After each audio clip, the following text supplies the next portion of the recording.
అజయ్ వేగేష్ణ గారు. సో మంగళవారం ఆ సినిమా చెట్టి పొలి చెట్టి మిస్టర్ మల్లేశం సినిమా రైటర్ మనతో పాటు ఉన్నారు. సార్, ఇండస్ట్రీకి వచ్చి చాలా మంది డైరెక్టర్లు అయిపోదాం, లేదా హీరోలు అయిపోదాం, యాక్టర్లు అయిపోదాం, ఈ 3 కేటగిరీలే ఉంటారు. మిగిలిన రైటింగ్ కేటగిరీ వైపు వచ్చే అది చాలా చాలా తక్కువ మంది ఉంటారు. Actually the root cause of anything, మనం ఈ ఫీల్డ్కి సరిపోతామా లేదా అని ఓన్లీ ఐడియా చెప్తే మీకు ఆ ప్రాజెక్ట్ గ్రీన్ లైట్ అయిపోయి అంత లగ్జరీ ఉండదు. ఇప్పుడు సందీప్ వంగ గారు, ఆయన ఫస్ట్ ఫిల్మ్ అర్జున్ రెడ్డి, సెకండ్ది యానిమల్. మీరు ఈ 2 చూస్తే ఆయన కోర్ ఎమోషన్ ఏంటంటే, ఇప్పుడు స్పిరిట్ ఏమై ఉండొచ్చు ఆబ్వియస్లీ. చాలా మందికి రైటింగ్ అనేది ఒక అసలు ఏం చేయాలో అర్థం కాదు. ఫస్ట్ ఇక్కడ ఇది ఇప్పుడు నేను ఇక్కడ రాయాలి, ఇది ఏం రాయాలి, అసలు ఏంది నా ఐడియాని ఎట్లా షేప్ చేసుకోవాలి, అది అసలు ఐడియాని ఏమి ఉండదు. కానీ అక్కడే అయిపోతాం. కానీ ఏదో రాయాలని ఉంటుంది, కానీ నేను రాయలేను. ఐడియా కన్నా ఫస్ట్ నేను ఐడియాలో అది కథలో ఏం చెప్పాలనుకుంటున్నాను అనేది తెలుసుకోవాలి. ఏదైనా కూడా చాలా మంది షార్ట్ ఫిల్మ్స్ వస్తున్నాయి, మూవీస్ వస్తున్నాయి, అన్నీ వస్తున్నాయి. ఫ్యూచర్లో ఇలా సినిమా ఎలా ఉండబోతుంది యాక్చువల్లీ వి డోంట్ నో ఎలా ఉంటుంది అనేది. అంటే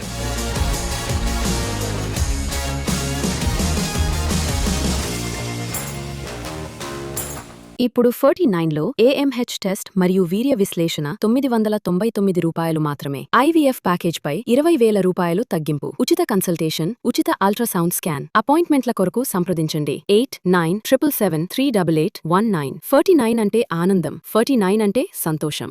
సో ఎవరైనా సినిమాలకు వద్దాం, రైటర్ అయిపోదాం, హీరో అయిపోదాం, డైరెక్టర్ అయిపోదాం, ఇండస్ట్రీని కుమ్మేద్దాం అని అందరికీ ఉంటుంది. సో అలా కుమ్మేద్దాం అనుకున్న వాళ్ళ కోసం ఇంటర్వ్యూ కంపల్సరీ చూడండి. సో మనతో పాటు ఉన్నారు అజయ్ వేగేష్ణ గారు. సో మంగళవారం ఆ సినిమా చెట్టి పొలి చెట్టి మిస్టర్ మల్లేశం సినిమా రైటర్ మనతో పాటు ఉన్నారు. సార్, మీ పేరు వలకడం నాకు కొంచెం ఇబ్బందిగా ఉంది. అజయ్ వరకు ఓకే సార్, అందరూ పలికే పేరే. ఇది ఒకటి తర్వాత వేగేష్ణ అండి. ఓ సర్నేమా సార్? యా, మీకు సతీష్ వేగేష్ణ, శతమానం. సో ఆయన సర్నేమ్ అలాగే. ఈవెన్ అజయ్ భూపతి గారు, Ajay Bhupathi RX100, Ajay Bhupathi Vegesna. So Vegesna is surname. అంటే రైటర్ కదా, మీరు దానికి ఏదైనా జోడించారేమో, బలంగా ఉంటది పేరు కానీ జోడించారేమో అనుకున్నాను యాక్చువల్గా. కొంతమంది తెలియక అజయ్ విఘ్నేష్ అనుకుంటారు. విఘ్నేష్ అని కొంతమంది. అంటే వేగేష్ణ అనే పేరు కూడా రేర్ గా ఉంటది కదా, ఎక్కువ ఎవరి దగ్గర ఉంటది కదా. సో అజయ్ వేగేష్ణ. సార్, ఇప్పుడు ఒకటి ఫైనాన్షియల్ గా మాట్లాడదాం. ఒక యాజ్ ఎ రైటర్ గా ఇప్పుడు మీ financial position as a writer ఎలా ఉంది? ప్రెటీ గుడ్ అండి. ఎందుకంటే మనకు ఇండస్ట్రీలోకి వచ్చి స్టార్టింగ్ అందరం కుమ్మేద్దాం, ఇంకా మనకేం తురుము అనుకుంటారు యాక్చువల్గా. కానీ వన్స్ ఒకసారి ఎంటర్ అయిన తర్వాత, రియాలిటీ హిట్ అయిన తర్వాత అసలు సంవత్సరాలు ఎలా గడిచిపోతున్నాయి, కాలం ఎలా గడిచిపోతుంది, మనం ఎక్కడున్నాం, మనం ఎక్కడ మునిగినాం, ఎక్కడ తేలేమనే విషయం ఎవరికి అర్థం కాదు. ఇటు చూసి అటు తిరిగే లోపు ఒక 10 years అయిపోతుంది. ఒకవేళ మనం పీకినా అంటే ఏమీ ఉండదు. ఇండస్ట్రీకి వచ్చి చాలా మంది డైరెక్టర్లు అయిపోదాం, లేదా హీరోలు అయిపోదాం, యాక్టర్లు అయిపోదాం, ఈ 3 కేటగిరీలే ఉంటారు. మిగిలిన రైటింగ్ కేటగిరీ వైపు వచ్చే అది చాలా చాలా తక్కువ మంది ఉంటారు యాక్చువల్లీ. దాని గురించి మీరేం చెప్తారు? గుడ్ క్వశ్చన్ అండి. ఫస్ట్ థింగ్, పూర్ణ గారు, అసలు యాక్చువల్గా ఈ ఆస్పెక్ట్ గురించి చాలా తక్కువ మంది అడిగారు. మంచి టాపిక్ ఎన్నుకున్నారు యాక్చువల్గా. రియాలిటీస్ ఆఫ్ ద ఇండస్ట్రీ అనుకోవచ్చు దాన్ని. ఫస్ట్ మీరు అన్నట్టు రైటింగ్ సైడ్ చాలా మంది, రైటింగ్ సైడ్ అనే కాదు అన్ని శాఖల్లోనే ఫేస్ చేస్తారు. డైరెక్షన్ సైడ్ వాళ్ళు ఫేస్ చేస్తారు, కెమెరా సైడ్ అందరూ ఫేస్ చేస్తారు ఈ ప్రాబ్లం. ఇక్కడ ప్రాబ్లం ఎక్కడ వస్తుందంటే, the root cause of anything, మనం ఈ ఫీల్డ్కి సరిపోతామా లేదా అని తెలియకపోవటం, అది తెలియకుండా తొందరగా వచ్చేయటం, అది అక్కడ ప్రాబ్లం వస్తుంది. ఇప్పుడు ఒక రైటర్ అనుకోండి. సో నేను రైటర్ కాబట్టి ఆ ఆస్పెక్ట్లో మాత్రం చెప్పగలను. సపోజ్ ఇప్పుడు మీరు రైటింగ్ సైడ్ ఇంట్రెస్ట్ ఉంది, వెంటనే ఇండస్ట్రీకి ఏదైనా ఛాన్స్ ఉందా ఏంటని ట్రై చేస్తారు. నాకు ఆస్పిరెంట్స్ చాలా మంది కాల్ చేస్తారు. వాళ్ళు ఫస్ట్ నాతో ఏమంటారంటే, సార్ నేను కథ రాసుకున్నాను, అది మీకు చెప్తాను, మీకు నచ్చితే ఎవరికైనా కనెక్ట్ చేయండి అంటారు. ఓకే, కథ రాసుకున్నారా, కథ నెరేట్ చేయగలుగుతారా అంటే చెప్తాను సార్ అంటే. ఎంతసేపు చెప్తారంటే 10 minutes. 10 minutes ఏంటి అనుకుంటారు మామూలుగా. సరే ఎన్ని పేజీలు రాసుకున్నారు మీరు అని అడుగుతారు. 2 pages ఉంటుంది సార్. అది 2 pages దాన్ని కథ అంటారండి, అలా కాదు అది. సో చాలా మంది ఇలా అపోహల్లో ఉంటారు. ఒక అబ్బాయి మొన్న కాల్ చేసాడు, సరే నా దగ్గర 500 కథలు ఉన్నాయి. 500 కథలు ఉన్నాయా, 500 ఐడియాలు ఉన్నాయా అని అడిగాను. కథలు ఉన్నాయి సార్ అంటే. కథలు అంటే ఏంటి, ఏం రాశావు అంటే మొత్తం 500 కథలో ఎన్ని పేజీలు ఉన్నాయి, 20 పేజెస్ ఉంటాయి. సో అతను ఏమనుకుంటున్నాడంటే అవన్నీ కథలు అనుకుంటున్నాడు, ఐడియాస్ని కదలం. ఐడియాస్ని కథలు అనుకుంటున్నాడు. సో ఇలా చాలా మంది అపోహల్లో ఉంటారండి. ఫస్ట్ థింగ్, సో వీళ్ళు టాలెంటెడ్ కాదు అని నేను అంటలేదు, కానీ ఇండస్ట్రీని అప్రోచ్ అయ్యే విధానం అది కాదు. సపోజ్ మీ దగ్గర ఇప్పుడు ఓన్లీ ఐడియా చెప్తే మీకు ఆ ప్రాజెక్ట్ గ్రీన్ లైట్ అయిపోయి అంత లగ్జరీ ఉండదు, డెబ్యూటెంట్కి అసలు ఉండదు. ఇప్పుడు బాగా ఎస్టాబ్లిష్డ్ ట్రాక్ రికార్డ్ ఉందనుకోండి, వాళ్ళు ఇప్పుడు త్రివిక్రమ్ గారు ఒక లైన్ చెప్పినా అవుతుంది, లైన్ చెప్పకపోయినా అవుతుంది, because they have the track record. ఒక డెబ్యూటెంట్కి ఆ లగ్జరీ ఉండదు, అలా ఉండాలని ఎక్స్పెక్ట్ చేయటం కూడా తప్పే. ఓకే, అతను ఏం చేయాలంటే ఫస్ట్ అసలు నా దగ్గర ఉన్నది కథా కాదా అనేది తెలుసుకోవాలి. ఓకే, తర్వాత బౌండ్ స్క్రిప్ట్ రెడీ చేసుకోవాలి. చాలా మందికి బౌండ్ స్క్రిప్ట్ అంటే కూడా ఐడియా ఉంది. బౌండ్ స్క్రిప్ట్ అంటే ఒక 150-200 పేజీలు ఆఫ్ కథ with screen play. Screen play అంటే యాక్షన్ ఉంటుంది, డైలాగ్, ఎవ్రీథింగ్ అందులో ఉంటుంది. ద సో కాల్డ్ స్క్రిప్ట్ అంటాం కదా. సో అది బౌండ్ స్క్రిప్ట్ ఉండాలి. అది ఉంటే అప్పుడు కథ ఉన్నట్టు. కొంతమందికి నెరేషన్ స్కిల్స్ బాగుంటాయి, ఒక గంట చాలా బాగా వాళ్ళ కథ 2 పేజ్ సో కాల్డ్ వాళ్ళు అనుకునే 2 పేజ్ ఉంటుంది కదా, 2 పేజ్ ఉన్న ఒక 1 hour అరెస్టింగ్ గా చాలా క్లియర్ గా చెప్పగలుగుతారు. వాళ్ళకి టాలెంట్ ఉంటుంది. ఆ టాలెంట్ ఉంటే నిజంగా అదృష్టం. ఓకే, మీకు మక్కి సినిమాలో ఎలా జరుగుతుందో వాళ్ళు చెప్పగలుగుతారు. కానీ ఓన్లీ అలా చెప్పడం వల్ల డెబ్యూటెంట్కి, బిగినర్స్కి పని అవుతుంది. ఎందుకంటే అది విన్నాక ఇమీడియట్గా ప్రొడ్యూసరో హీరో బౌండ్ స్క్రిప్ట్ ఉందామా అని అడుగుతారు. సో ఖచ్చితంగా ఎలా వెళ్ళినా బౌండ్ స్క్రిప్టే అడుగుతారు ఫైనల్. సో బౌండ్ స్క్రిప్ట్ ఉండటం అనేది ఫస్ట్ థింగ్. 2, చాలా మంది ఆస్పిరెంట్స్ వాళ్ళ రూమ్ లో కూర్చుని వాళ్ళు ఒక థాట్ లో ఉంటారు, ఆ ఐడియా మీద నిజంగా కష్టపడతారు. ఒక 6 నెలలు 1 year కూర్చుని రాసుకున్న వాళ్ళు ఉంటారు. కానీ మా ఐడియా అద్భుతం అని ఆల్రెడీ ఫిక్స్ అయిపోతారు.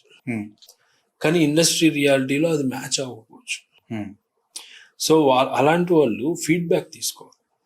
ఆ కథ ఫ్రెండ్స్కి చెప్పాలి, ఇండస్ట్రీ రిలేటెడ్ ఎవరన్నా ఉన్న వాళ్ళకి చెప్పాలి. ఇలా చెప్తుంటే కొన్ని రియాలిటీ చెక్స్ జరుగుతాయి. అప్పుడు ఓకే మనం ఏంటి అనేది.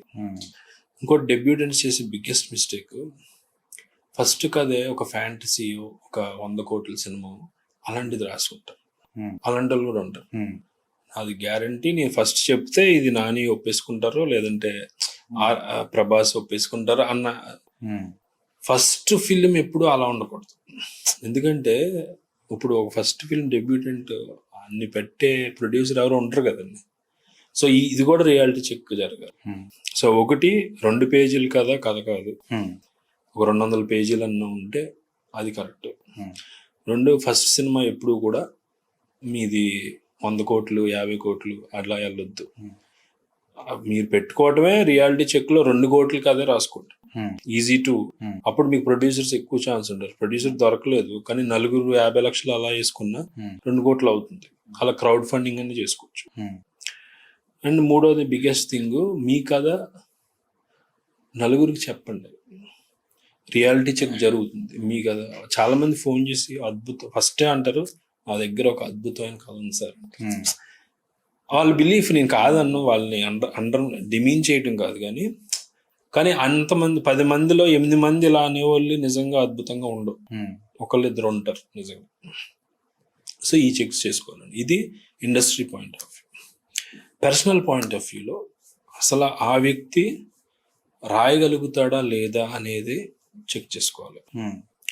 అది ఎలా జరుగుతుందంటే ఇప్పుడు ప్రతి ఒక్కరికి ఒక కోర్ ఎమోషన్ అనేది ఒకటి ఉంటుంది. ఏ కథకుడైనా, any writer in the world ఆ కోర్ ఎమోషన్ ఎక్కువ అతని కథల్లో రిఫ్లెక్ట్ చేస్తుంటాడు. అతని కోర్ ఎమోషన్ ఏంటనేది పట్టుకోవాలి ఫస్ట్. ఇప్పుడు ఫర్ ఇన్స్టెన్స్ అంటే అది 4-5 కథలు రాస్తే కానీ మీకు తెలియదు మీ కోర్ ఏంటో. ఓకే, ఇప్పుడు సందీప్ వంగ గారు ఉన్నారు, ఆయన first film Arjun Reddy. Okay, సెకండ్ది అది యానిమల్. మీరు ఈ 2 చూస్తే ఆయన కోర్ ఎమోషన్ ఏంటంటే ఇంటెన్స్ లవ్. సో తీవ్రమైన ప్రేమని ఆయన బాగా ప్రకటించగలడు, చాలా ఎక్స్ప్రెస్ చేయగలడు. So Arjun Reddy is intense love towards a girl, Animal is intense love towards father. ఇప్పుడు స్పిరిట్ ఏమై ఉండొచ్చు? ఆబ్వియస్గా intense love towards profession or duty అయి ఉండొచ్చు, పోలీస్ డిపార్ట్మెంట్ అన్నారు. సో సందీప్ గారికి ఫస్ట్ కథ రాసినప్పుడే అది తెలియకపోవచ్చు. 2-3 కథలు రాశాక ఓకే నాకు ఇదా, లేదా పక్క వాళ్ళు చెప్పొచ్చు నీ ఎక్కువ ఇలా ఉంటుంది అని, అప్పుడు అర్థం అవుతుంది. సో రైటర్ అనేవాడు తనకు తాను ఎప్పుడు అర్థం అవుతాడంటే 4-5 కథలు రాశాకనే అర్థం అవుతాడు. అది తెలుసుకోవాలి. ఇప్పుడు even for instance Prem Kumar గారు ఉన్నారు, తమిళ డైరెక్టర్. ఆయన first movie 96, second movie Satyam Sundaram. మీరు ఈ 2 గమనిస్తే ఆయన కోర్ ఎమోషన్ ఏంటంటే, ఆయన unique selling point reunion. First దాంట్లో హీరో రీయునైట్ అవుతాడు హీరోయిన్తో. ఓకే, అంతకుముందు స్కూల్లో ఫ్రెండ్ ఇలా. సెకండ్ సినిమా కూడా reunion with cousin, long lost cousin. అదే. సో ఆయన స్ట్రెంత్ అదనమాట. అలాగే రాజమౌళి గారి కోర్ ఎమోషన్ ఏంటి? రివెంజ్. మీరు ఎన్ని సినిమాలు తీయండి, ఆయన కోర్ ఎమోషన్ రివెంజ్ నుంచి, ఫస్ట్ సినిమా నుంచి ఇప్పుడు ఏది తీసుకున్నా కోర్ ఎమోషన్ రివెంజే ఉంటుంది. ఓకే, సెటప్స్ మారుతాయి, క్యారెక్టర్స్ మారుతాయి తప్ప కోర్. సో ఆయన స్ట్రెంత్ అది. సో ఒక రైటర్ పర్సనల్గా తన కోర్ ఎమోషన్ ఏంటని తెలుసుకోవాలి. అది తెలుసుకోవాలంటే సినిమా 200 పేజీలు రాయకపోయినా ఫస్ట్ అట్లీస్ట్ షార్ట్ ఫిలిమ్స్ అన్న రాయాలి. ఒక 3 పేజీలు కదా, 4 పేజీలు కదా, అలా కంటిన్యూస్గా రాస్తుంటే you will identify what your core emotions. దాన్ని బట్టి మీరు మిగతాది ఫ్రేమ్ చేసుకోవచ్చు. నెక్స్ట్, కొంతమందికి న్యాచురల్గా కమ్యూనికేషన్ ఎబిలిటీ ఉంటుంది. ఇప్పుడు 49లో AMH టెస్ట్ మరియు వీర్య విశ్లేషణ 999 రూపాయలు మాత్రమే. IVF ప్యాకేజ్పై 20,000 రూపాయలు తగ్గింపు. ఉచిత కన్సల్టేషన్, ఉచిత అల్ట్రాసౌండ్ స్కాన్. అపాయింట్మెంట్ల కొరకు సంప్రదించండి 8977738819. 49 అంటే ఆనందం, 49 అంటే సంతోషం. కొంతమందికి ఉండదు. అవి లేనంత మాత్రాన రైటర్ కాదు అని కాదు. ఓకే, ఇప్పుడు రైటింగ్ మనం యాక్చువల్గా ఫిల్మ్ ఇండస్ట్రీలో ఉన్నాం అనుకుంటాం, కానీ మనం ఫిల్మ్ ఇండస్ట్రీలో లేవు, కమ్యూనికేషన్ ఇండస్ట్రీలో. Everything is communication. First me communication with the page as a writer. ఆ పేజ్ మీద కరెక్ట్ మీ థాట్ని ట్రాన్స్లేషన్ లాస్ అవ్వకుండా అక్కడ పెట్టగలగాలి. తర్వాత అది అయ్యాక ప్రొడ్యూసర్కో, హీరోకో, ఏదో ఇన్వెస్టర్కో కమ్యూనికేట్ చేయాలి ఓరల్గా. తర్వాత అదే గ్రీన్ లైట్ అయింది ప్రాజెక్ట్ అనుకుంటే మీ క్యాస్ట్కి, క్రూకి కమ్యూనికేట్ చేయాలి. అది అయ్యాక ఇంటర్వ్యూస్లో, ప్రమోషన్స్లో నేను అనుకునేది ఇది అని ఆడియన్స్కి కమ్యూనికేట్ చేయాలి. అది అయ్యాక ఫైనల్గా ఆ తెర మీద మీరు కమ్యూనికేట్ చేస్తున్నారు ఆడియన్స్.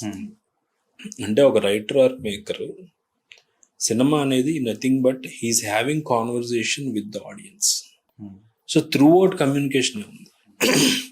సో అందుకని ఒకటి, మీరు కథ రెడీ అయింది ఆస్పిరెంట్గా అన్నప్పుడు మీ కమ్యూనికేషన్ ఎలా ఇంప్రూవ్ చేసుకోవాలనేది ఖచ్చితంగా ఆలోచించాలి.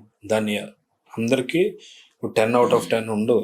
ఆబ్వియస్గా బిగినర్కి అంత ఉండకపోవచ్చు, అదృష్టవంతులు ఉండొచ్చు. ఇప్పుడు 2 out of 10 ఉంది మీది కమ్యూనికేషన్ అన్నప్పుడు దాన్ని ఎలా ఇంప్రూవ్ చేసుకోవాలి, అసలు ఒక కథ ఎలా నరేట్ చేయాలి అన్న దాని మీద ఎక్కువ ఫోకస్ చేయాలి. చేసి నా కథను 10 minutes చెప్పాలంటే ఏం చేయాలి? 10 minutes చెప్పాలనుకోండి, మీరు యూజువల్గా సినాప్సిస్ అంటాం కదా, ఒక పేజీ ఆర్ 1.5 పేజీలో కథ మొత్తాన్ని పెడతాం.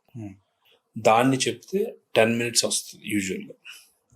సో 10 minutes ఇచ్చారు ప్రొడ్యూసర్ అంటే సినాప్సిస్ మాత్రమే చెప్పాలి. సినాప్సిస్లో ఏముంటాయి? Major events of the plot ఉంటాయి, అది సరిపోదు. సపోజ్ మీకు ప్రొడ్యూసర్ 1 hour ఇచ్చారు. 1 hour ఇచ్చినప్పుడు మీరేం చెప్పాలి? ట్రీట్మెంట్ మాత్రమే చెప్పాలి. ట్రీట్మెంట్ అంటే ఏంటి? అదే కథ ప్రోజ్లోనే ఒక 30-40 పేజెస్లో రాసుకుంటాం. ప్రోజ్ అంటే ఒక చందమామ కథలాగా ఫ్లో, స్క్రీన్ ప్లే ఫార్మాట్ కాకుండా చందమామ కథలాగా ఉంటుంది. సో అలా రాసుకుని ఒక 30-40 పేజెస్ ఉందని ట్రీట్మెంట్ అంటాం.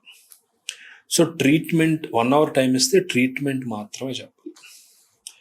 నచ్చింది అది కూడా అన్నప్పుడు 3 hours చెప్పండి అని వాళ్ళు అడిగినప్పుడు అప్పుడు హోల్ బౌండ్ స్క్రీన్ ప్లే చెప్పాలి. ఓకే, సో ఈ నెరేషన్ స్కిల్స్ ఇంప్రూవ్ అవ్వాలంటే ఫండమెంటల్గా చిన్న బ్రీఫ్ ఇస్తాను యాస్పిరెంట్కి. ఫస్ట్ థింగ్ అండి, ఒకటి ఇమీడియట్గా యాక్సెసిబుల్ ఏంటంటే మిర్రర్, అద్దం ముందు ప్రాక్టీస్ చేయటం, మాట్లాడేటప్పుడు ఎలా ఉన్నాయి ఫీచర్స్ అనేది ఒకటి చూసుకోవటం. 2, 10 minutes అని టైమర్ పెట్టుకుని 10 minutesలోనే చెప్పటం. అది రికార్డింగ్ అవుతుంటే నేను 10 దాటేస్తుందంటే ఎందుకు దాటుతుంది, ఏవి స్కిప్ చేయాలి, ఏవి చెప్పాలి అనేది ప్రాక్టీస్ చేయాలి. 1 hour అంటే 1 hour రికార్డింగ్ పెట్టుకుని 1 hourలోనే చెప్పాలి. అది నెక్స్ట్ చిన్నపిల్లలకి చెప్పాలి. ఎప్పుడైతే 10-year-old కిడ్స్కి మీకు అది చెప్తున్నారు అనుకోండి, ఆబ్వియస్గా 1 hour చెప్పరు. వాళ్ళకి చెప్పినప్పుడు మీరు బాడీ లాంగ్వేజ్ మారుతుంది, మీ చాయిస్ ఆఫ్ వర్డ్స్ మారుతాయి, అన్నీ మారుతాయి. ఇంకోటి ఐన్స్టీన్ ది ఫేమస్ కొటేషన్ ఒకటి, if you cannot explain your idea to a 5-year-old then you haven't understood your idea. So ఒక 5 ఏళ్ళ పిల్లోడికి నీ ఐడియా నువ్వు చెప్పలేదంటే అది నీకు అర్థం కాలేదని. సో అలాగా చిన్నపిల్లలు చెప్పినప్పుడు మీరు టోన్ డౌన్ చేస్తారు తెలియకుండా, అలా ప్రాక్టీస్ అవుతుంది. నెక్స్ట్ ఓల్డ్ పీపుల్ చెప్పండి, 60 years దాటిన 60 to 90 ఉంది, దానివల్ల చాలా ఇంప్రూవ్ అవుతుంది. స్ట్రేంజర్స్కి చెప్పండి. స్ట్రేంజర్స్ చెప్పడం వల్ల అడ్వాంటేజ్ ఏముందంటే మీకు ఫస్ట్ భయం పోతుంది. దీన్నే నేను రిజెక్షన్ థెరపీ అంటాను. So number of rejections face చేసేకూడదు. స్ట్రేంజర్ని వెళ్ళి అప్రోచ్ అయ్యి భయ నేను రైటర్ని 10 minutes కాదు చెప్తానంట అంటే 10 మందిలో 2 ఒప్పుకోవచ్చు. ఎప్పుడైతే ఈ 8 రిజెక్షన్స్ ఇతను ఫేస్ చేయడో ఆ రిజెక్షన్ అనేది అలవాటు అయిపోతుంది. సో ఆ భయం పోతుంది. ఫస్ట్ అప్రోచ్ యాంగ్జైటీ అంటాం, ఒకరిని అప్రోచ్ చెప్పండి, అప్రోచ్ యాంగ్జైటీ పోతుంది, భయం పోతుంది. ప్లస్ చెప్పే కొద్ది కథ ఇంప్రూవ్ అవుతా ఉంటుంది. Even speaking is also writing. చాలా మంది రైటర్స్కి అర్థం అవుతుంది, మాట్లాడుతుంటే కథ ఇంప్రూవ్ అవుతా ఉంటుంది. సో ఇలా చేస్తుంటే నెరేషన్ స్కిల్స్ బాగా ఇంప్రూవ్ అవుతాయి. Thank you sir. ఒక క్వశ్చన్లో మీరు ఆల్మోస్ట్ ఒక సినిమా చూపించేశారు. నువ్వు ఈ స్టార్టింగ్ ఎక్కడ స్టార్ట్ అయినావు, ఎక్కడ ఇంటర్వ్యూలో వచ్చింది, ఎండింగ్ కూడా వచ్చేసింది. సో నేను ఫస్ట్ స్టార్ట్ చేద్దాం అనుకుంది సార్. యాక్చువల్గా ఈ ఫైనాన్షియల్ గురించి స్టార్ట్ చేద్దాం అనుకున్నా. అంటే ఇప్పుడు మనీ అనేది చాలా ఇంపార్టెంట్. మనకి ఎప్పుడు ఒక రంగం మీద తొందరగా హిట్ వస్తుంది అంటే, అరే ఇప్పుడు ఈరోజు ₹1,00,000 వచ్చినాయిరా, నెక్స్ట్ మంత్ ఇట్లా ట్రాన్సాక్షన్ ఒకటి అయిపోతుంది ప్రాజెక్ట్, అందులో 1.5-2 lakhs వచ్చినంటే ఇందులో పోవాలి. వీడు 1 monthలో 1 lakh సంపాదించినంట, ఇందులో కొట్టాలి. ఇప్పుడు సోషల్ మీడియాలో ఇన్స్టాగ్రామ్ లో ఇన్ఫ్లుయెన్సర్ మార్కెటింగ్ జరుగుతుంది. యాక్చువల్గా ఎందుకు హిట్ అవుతుందంటే వాడు ఒక చిన్న రీల్ చేస్తే దానికి ఒక 30,000 అంటే దీనికి 40,000 లేదు, మనం కూడా కంటెంట్ క్రియేటర్ అయిపోవాలి. అట్లా రైటింగ్ డిపార్ట్మెంట్కి రావాలంటే హిట్ అయ్యే పాయింట్ ఏంటి సార్? యాక్చువల్గా ఎనీథింగ్ అండి అంటే మనీ సార్. మనీ ఇప్పుడు ఏం చేసినా మనీ చాలా ఇంపార్టెంట్ సార్. అన్నిటిగా చాలా మంది నేను ఇక్కడ గమనిస్తున్నా, చాలా సంవత్సరాల నుంచి అదే బుక్కులు అదే పెన్నులు పట్టుకుని తిరుగుతూనే ఉన్నారు. వాళ్ళు పాపం చాలా ఇంటెలిజెంట్ ఫెలోస్ ఉన్నారు చాలా మంది. కాకపోతే వాళ్ళకి భోజనానికి కానీ రూమ్లకు కానీ చిన్న చిన్న రూమ్లే ఉంటారు. ఇక్కడ ఇందిరానగర్ దగ్గరే ఉంటారు యాక్చువల్లీ. సో ఈ మనీ అనేది ఒక రైటర్కి ఎంత ఇంపార్టెంట్. ఒకవేళ నాకు హిట్ అయితే సరే ఒక 5 సంవత్సరాలు వేస్ట్ చేసిన, 5 సంవత్సరాలు ఒక 10 లక్షలు లాస్ అనుకుందాం ఫైనాన్షియల్ గా. ఆ 10 లక్షలు నేను ఇప్పుడు ఈ కథ నా ఓకే అయితే నాకు 10 లక్షలు వస్తాయి అని నమ్మకం ఇవ్వగలుగుతారా ఒక రైటర్? ఇప్పుడు మనీ గురించి, మనీ చాలా essential, I agree with that. ఇప్పుడు ఆ మనీ సంపాదించడానికి నాకేదైతే నేను చూస్ చేసుకున్న ప్రొఫెషన్లో నా స్కిల్ సెట్ సరిపోతుందా లేదా అనేది ఫస్ట్ థింగ్. నేను ఫస్ట్ 10 minutes అంతా మీకు చెప్పింది ఏంటంటే అదే యాక్చువల్గా. If he's not self examining whether he's fitting in to this particular field అనేది అది ఎరుకలోకి రాకపోవడం వల్ల ఈ ప్రాబ్లమ్స్ అన్ని. అదే సార్, ఇప్పుడు అందరికి వాళ్ళకి ఇప్పుడు కాకి పిల్ల కాకి పొద్దునట్టు కంపల్సరీ ఒక స్టోరీ రాసినకి కొంత నాలెడ్జ్ ఉంటుంది. నేను దీనికి కేపబుల్ అనే కాన్ఫిడెన్స్ మనకు ఉంటుంది. కాకపోతే ఛాన్స్ వల్ల ఒక లక్క లేకుంటే కరెక్ట్ టైమింగ్ రావట్లేదా, లేకుంటే నిజంగా నేను రైటర్ కాదు కానీ ఏదో ఒక రకమైన ఇమాజినేషన్ ఉన్నా అంటే నాకు నేనే తురుముని నేను ఏదో చేయగలుగుతా అని నేనే ఉన్నా. ఇప్పుడు అంటే మీరు అన్నట్టు ఈ రీఎవాల్యుయేషన్ వాళ్ళు చేసుకోవాల్సిన అవసరం ఉందా, లేకుంటే నిజంగానే ఈ సొసైటీ ఇండస్ట్రీ ఫంక్షన్ ఎట్లా అవుతుందా? సో ఇండస్ట్రీ ఎలా ఫంక్షన్ అవుతుంది అంటే ఫండమెంటల్గా సో ఇప్పుడు ఎన్ని మీరు చెప్పినా, ఇండస్ట్రీ అని చెప్పినా లేదా ప్రపంచం అని చెప్పినా, ఎన్ని చెప్పినా ఫైనల్గా మీరు ఈవినింగ్ అయ్యేసరికి మీ రూమ్కి వెళ్ళి మీరు పడుకుంటారు కదా. పడుకున్నప్పుడు నిద్రలోకి వెళ్ళే ముందు ఒక చిన్న గ్యాప్ ఉంటుంది. అప్పుడు మీరు ఒకటి ఆలోచించుకుంటారు కదా, నా లైఫ్ ఏంటని. అక్కడి నుంచి మొదలవ్వాలి అసలు. అక్కడ థాట్ ఏంటి, అసలు నేనేంటి అన్న దాంట్లోంచి మొదలవుతుంది. నాకు కూడా ఇది కొత్త ఆస్పిరెంట్స్ గురించి కాకుండా సార్, ఇక్కడ ఓల్డ్ ఆస్పిరెంట్స్ గురించి చెప్పండి సార్. నాకు కొత్త వాళ్ళంటే సార్ వాళ్ళకి ఏదో చాలా వీడియోస్ ఉన్నాయి, కానీ ఓల్డ్ ఉన్న వాళ్ళు చాలా మంది చాలా ఇయర్స్ ఆఫ్ టైంను వేస్ట్ చేసుకుంటారు, ఎనర్జీని టైంని వేస్ట్ చేసుకుంటారు. ఆ ఎనర్జీని మనీ కింద అసలు కన్వర్ట్ అవ్వట్లేదు వాళ్ళకి. చాలా మంది వేస్ట్ అయిపోతున్నారు, ఆఫీస్ చుట్టూ ఫైల్ పట్టుకొని తిరుగుతున్నారు, వస్తున్నారు పోతున్నారు తప్ప వాళ్ళకి భవిష్యత్తు ఉండట్లేదు. ఈ ఓల్డ్ ఆస్పిరెంట్స్ వీళ్ళు ఏం చేయాల్సిన అవసరం ఉంది యాక్చువల్గా? ఓల్డ్ ఆస్పిరెంట్స్ అంటే first they should think of alternatives. ఇప్పుడు ఇన్నాళ్ళు ఉన్నా మీకు పని అవ్వలేదంటే ఆబ్వియస్ గా ఆల్టర్నేటివ్ ఏంటి? స్కిల్ సెట్ ఓన్లీ ఒక నీష్ మార్కెట్ లో పెట్టుకుంటే సరిపోదండి. మనం వీఆర్ నాట్ డిజైన్డ్ ఫర్ అంటే వన్ పర్టికులర్ థింగ్ డిజైన్ అయిన వాళ్ళం కాదు మనం. నేచర్ లో అలా ఉంటాయి కొన్ని. ఇప్పుడు ఇన్సెక్ట్స్ అంటే ఫిల్మ్ ఇండస్ట్రీ అనేది చిన్న కైండ్ ఆఫ్ డ్రగ్ లాంటిది అనిపిస్తుంది, ఒక ట్రాప్ లాని అనిపిస్తుంది. వన్స్ అతను లోపలికి ఎంటర్ అయిన తర్వాత అక్కడ నుంచి ఎంత మంది చెప్పినా కూడా అసలు వాళ్ళు బయటికి రావట్లేదు. ఇంకా బయటికి రావట్లేదంటే దాని రూట్ కాజ్ సెల్ఫ్ ఎగ్జామినేషన్ చేసుకోకపోవటమే. సో అన్నాళ్ళు ఎందుకున్నారంటే ఇప్పుడు పర్లేదులే అవకాశం వస్తుంది అనేది ఒక ఫ్యాంటసీ అండి, అది కాదు కదా. ఇప్పుడు ఇఫ్ యువర్ నాట్ ఈయన ఉన్నారండి, ఆయన పేరేంటి, నవాల్ రవికాంత్ అని ఒక ఆయన ఉన్నారు. సో ఆయన ఒకటి చెప్తాడు, నన్ను ప్రపంచంలో ఎనీ ఇంగ్లీష్ స్పీకింగ్ కంట్రీలో పడేయండి, ఒక 10 yearsలో నేను ఇప్పుడు ఎంత బిలియనీరు అంత అయిపోతాను. సో అది ఎక్కడి నుంచి వస్తుంది? ద కాన్ఫిడెన్స్ ఆఫ్, అంటే మనీ జనరేట్ చేసే కెపాసిటీని ఆయన పొందాడు. అది ఎక్కడున్నా ఇప్పుడు ఆయన 0 చేసేసి ఏదో కంట్రీలో పెట్టేస్తే ఆయన కరెక్ట్గా ఇన్వెస్ట్మెంట్ చేసి కరెక్ట్గా ఆయన స్కిల్ సెట్ను వాడి అయిపోతాడు. ఓకే, ఇంకోటి 10 ఏళ్ళు అన్నారు ఆయన.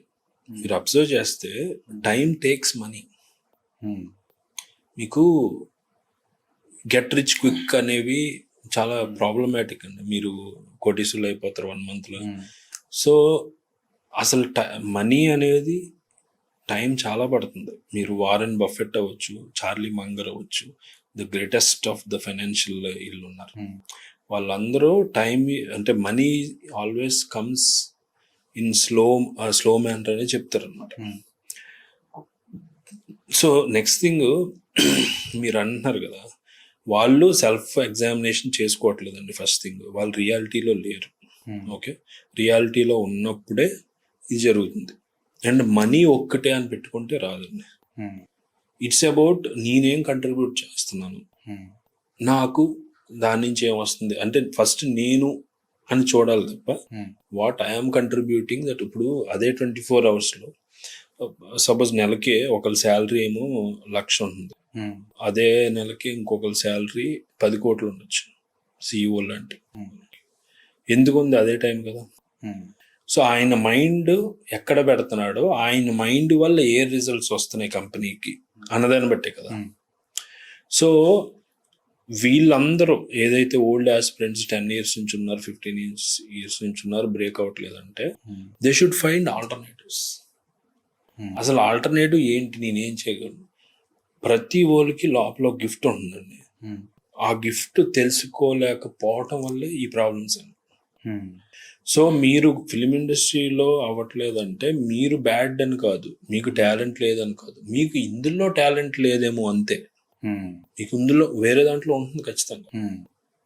ఇప్పుడు సడన్ గా ఫిష్ని తీసుకొచ్చి పరిగెత్తు అంటే ఎలా పరిగెత్తుతుంది? ఫిష్ కి వాటర్ అనేది హోమ్. ఇప్పుడు గుర్రాన్ని తీసుకొచ్చి నువ్వు నువ్వు కమాన్ రేస్ అంటే దానికి ఎలా కుదురుతుంది? గుర్రానికి ఒక గ్రౌండ్ అనేది హోమ్. ఒక కోతిని తీసుకొచ్చి నువ్వు ఇంకోటి ఏదో చేయమన్నారు, దాన్ని బంజీ ఏదో సమ్ స్విమ్మింగ్ ఏదో చేయమంటే అది చేయలేదు కదా. సో కోతికి ట్రీ అనేది హోమ్. అలా ప్రతి వ్యక్తిలో ఒక హోమ్ ఉంటుంది, ఒక హోమ్ గ్రౌండ్ ఉంటుంది. అది పట్టుకోలేక ఇవన్నీ ప్రాబ్లమ్స్. సో ఇప్పుడు ఇవన్నీ ప్రాబ్లమ్స్ మీరు చెప్పిన ఓల్డ్ ఆస్పిరెంట్స్ అందరూ బహుశా వాళ్ళు చేపలై ఉంటారు కానీ గ్రౌండ్ మీద తిరుగుతున్నారు. They haven't found their water. బహుశా వాళ్ళు గుర్రాలు అయి ఉంటారు, వాళ్ళు గ్రౌండ్ మర్చిపోయి అంటే వేరే వాటర్లో ఉన్నారేమో. సో ఈ మిస్ మ్యాచ్ వల్లే అంత ప్రాబ్లం. సో ఎక్కడికి వెళ్ళినా ఫైనాన్స్ని అర్థం చేసుకోవటం, డబ్బులు సంపాదించాలనుకోవటం తప్పేం కాదు, అసలు చాలా నోబుల్, అది అవసరం. ఓకే, కానీ మనల్ని మనం అర్థం చేసుకోకపోవటంలోనే యాక్చువల్ దాని ట్రిక్ ఉంది. సో మీ స్కిల్ టీచింగ్ అనుకోండి, టీచింగ్ సైడ్ ఏమున్నాయి ఆపర్చునిటీస్? మీ స్కిల్ యాక్టింగ్ అవ్వచ్చు, మీరు మేకరే అవ్వాలని ఎందుకు అనుకుంటారు? ప్రతి ఊళ్ళో అన్ని రకాలు ఉంటాయండి. మనకే దీన్ని అంటారంటే న్యూరోప్లాస్టిసిటీ అంటారు, జీన్ ఎక్స్ప్రెషన్ అంటారు. ఇంకా బ్రాడర్గా చెప్పాలంటే ఎపిజెనెటిక్స్ అంటారు అనమాట సైన్స్లో. ఎలా ఉంటుందంటే, ఇప్పుడు మీరు పూర్ణ గారు ఉన్నారు. సో పూర్ణచంద్ర అంటే you are not just Purnachandra, మీ ఫాదర్, వాళ్ళ ఫాదర్, ఈ యాన్సిస్టర్స్, ట్రైబల్స్, అక్కడ అడవులు, అక్కడి నుంచి అందరి డిఎన్ఏ మీలో ఉంది. ఓకే, మీ తాత ముత్తాతలు ఎవరో ఒకళ్ళు మంచి రన్నర్ అయి ఉండొచ్చు, దాని తాలూకు స్పోర్ట్స్ జీన్ మీలో ఉండొచ్చు. మీరు స్పోర్ట్స్ ఎప్పుడు ప్రయత్నించలేదు, అప్పుడు అది ఎక్స్ప్రెస్ అవుతుంది. ఆ జీన్ అసలు ఎక్స్ప్రెస్ అవ్వదు, లోపల ఉంటుంది. అలాగే మీలో మీ తాతలు ఎవరన్నా ఆ అడవిలో ఉన్నప్పుడు ఆ నలుగురు పిల్లల్ని తీసుకొచ్చి మంచి కథలు చెప్తూ ఉండొచ్చు. అంటే మీలో ఒక స్టోరీ టెల్లింగ్ జీన్ ఉంది. సో దాన్ని వాటర్ చేయాలి కొంచెం. ఎపిజెనెటిక్స్ అంటే అదే. సో ఈ జీన్స్ అన్నీ ఉంటాయి, కానీ దానికి వాటరింగ్ చేయటం అంటే మనల్ని మనం అలాంటి ఎన్వైరన్మెంట్లో పెట్టుకోవటం. మీరు స్పోర్ట్స్ మెన్ అనుకోండి, రోజు పరిగెత్తడం. మీరు రైటర్ అనుకోండి, రోజు రాయటం. మీరు ఆ ఎన్వైరన్మెంట్లో పెట్టినప్పుడు ఆ పర్టికులర్ జీన్ ఎక్స్ప్రెస్ అవుతుంది, అది అన్లాక్ అవుతుంది. సో ఈ పర్టికులర్ జీన్స్ అందరికీ ఒకే పర్సంటేజ్ ఉండకపోవచ్చు. మీ ముత్తాత గారు ఎక్కడో రన్నింగ్లో బాగా తోపు అనుకోండి, ఆ డిఎన్ఏ మీకు 80% వచ్చేసింది అనుకోండి, అప్పుడు మీరు 6 నెలల్లోనే చాలా మంచి క్విక్ రన్నర్ అయిపోతారు. అలాగే మీ తాతగారు ఎవరికో స్టోరీ టెల్లింగ్ జీన్ ఉంది, అది ఒక 60% ఉంది అనుకోండి, అప్పుడు మీరు కొంచెం ఎఫర్ట్ పెడితే అయిపోతారు.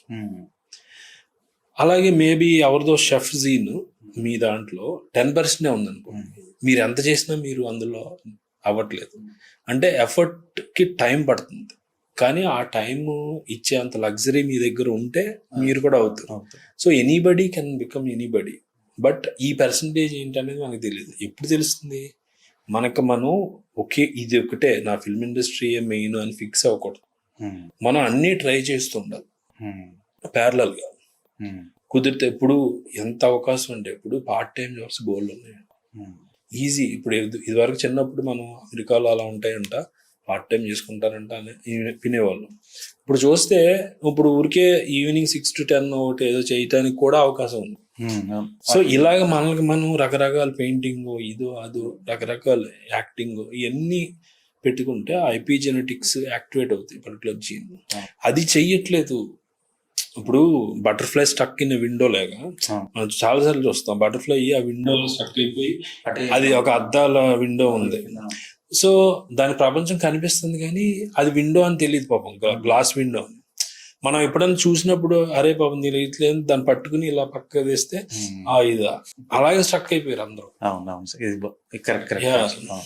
అందరూ ఒకటే ఫిక్స్డ్ మైండ్ సెట్ కాకుండా మల్టిపుల్ లేయర్ లో మైండ్ సెట్ కాదు, ఇన్సెక్ట్సే అలాగా సింగిల్ గా ఒకే కైండ్ ఆఫ్ ఇది దానికి ఎడిక్ట్ అవుతాయి. లైఫ్ లాంగ్ అవే తింటాయి, లైఫ్ లాంగ్ వాటితోనే ఇది అయిపోతాయి. కానీ మనం జస్ట్ లైక్ ఫుడ్ లో ఆమ్నివోర్స్ ఎలాగో అన్ని రకాలు మనం తింటాము, అన్ని రకాలు ట్రై చేయాలి. ఉన్నది ఒక లైఫ్ కదా, ఇంత బుర్ర ఇచ్చింది ఒకదానికి స్టిక్ అవ్వడానికి కాదు. You can be anyone. చాలా మంది ఇంకా ఇదే నా ప్రాణం, సినిమా కోసం నా జీవితం అని పట్టుకుని ఉంటారు. అసలు ఎప్పుడు ఫిక్స్ అవ్వకూడదు. The greatest strength is being flexible. Flexible గా ఉన్నోడే ఎప్పుడు. మన బ్రూస్లీ కోట్ ఉంటుంది, be like a water my friend. Correct. ఇప్పుడు straight trees are cut first అని. సో ఇప్పుడు ఇది ఒకటి క్లారిఫై అయిపోయింది నాకు. ఎవరన్నా యాస్పిరెంట్స్ వచ్చి ఇక్కడే సంవత్సరాల కొద్ది టైం వేస్ట్ చేయకుండా మల్టిపుల్ రంగాల్లో ఒక ఏదైనా ప్రయత్నిస్తే మీకు ఇంకో రంగం వైపు మీకు అట్రాక్ట్ కావచ్చు, ఇక్కడ బాగుంది అనిపించవచ్చు. ఇక్కడే స్టేబుల్ అయిపోయి స్టిక్ అయిపోయి అవుతుంది అని వెయిట్ చేసుకుంటూ కూర్చునే బదులు కొన్ని డిఫరెంట్. చాలా మంది ఫిల్మ్ ఇండస్ట్రీలో ఎక్కువ నాకు ఇది తప్పేం తెలియదు అదే అది చాలా అది గర్వంగా చెప్పుకుంటారు. అది తప్పది. నాకు ఇది తప్ప ఏం తెలియదు అంటే నిన్ను ఎక్స్ప్లోర్ చేయట్లేదు. అంటే ఇప్పుడు నేను ఇంత సినిమాలో మరి రవితేజ గారి సినిమా డైలాగ్ గుర్తొస్తుంది యాక్చువల్గా. మనకి సినిమా పోయింది ఏం చేస్తాం, మనం ఇంకో సినిమా ఇస్తాం, మరి ఈ తప్పు ఇంకోయింది లేదని. ఇంకో సినిమా తీసేంత లగ్జరీ ఉంటే కదానే, అంత లగ్జరీ అందరికీ ఉండదు కదా. ఇది ఒకటి క్లారిఫై అయిపోయింది సార్ యాక్చువల్గా. సో ఇప్పుడు రైటింగ్ గురించి వస్తే సార్ యాక్చువల్గా ఫస్ట్ ఇప్పుడు మనకు చాలా మందికి రైటింగ్ అనేది అసలు ఏం చేయాలో అర్థం కాదు. ఫస్ట్ ఇక్కడ ఇది ఇప్పుడు నేను ఇక్కడ రాయాలి, ఇది ఏం రాయాలి, అసలు ఏంది నా ఐడియాని ఎట్లా షేప్ చేసుకోవాలి, అది అసలు ఐడియాని ఏమి ఉండదు, కానీ అక్కడే అయిపోతాము. కానీ ఏదో రాయాలని ఉంటుంది, కానీ ఏం రాయలేము. ఈ ప్లేస్ లో ఉంటాం అసలు. సో ఐడియా కన్నా ఫస్ట్ నేను ఐడియాలో అది కథలో ఏం చెప్పాలనుకుంటున్నాను అనేది తెలుసుకోవాలి.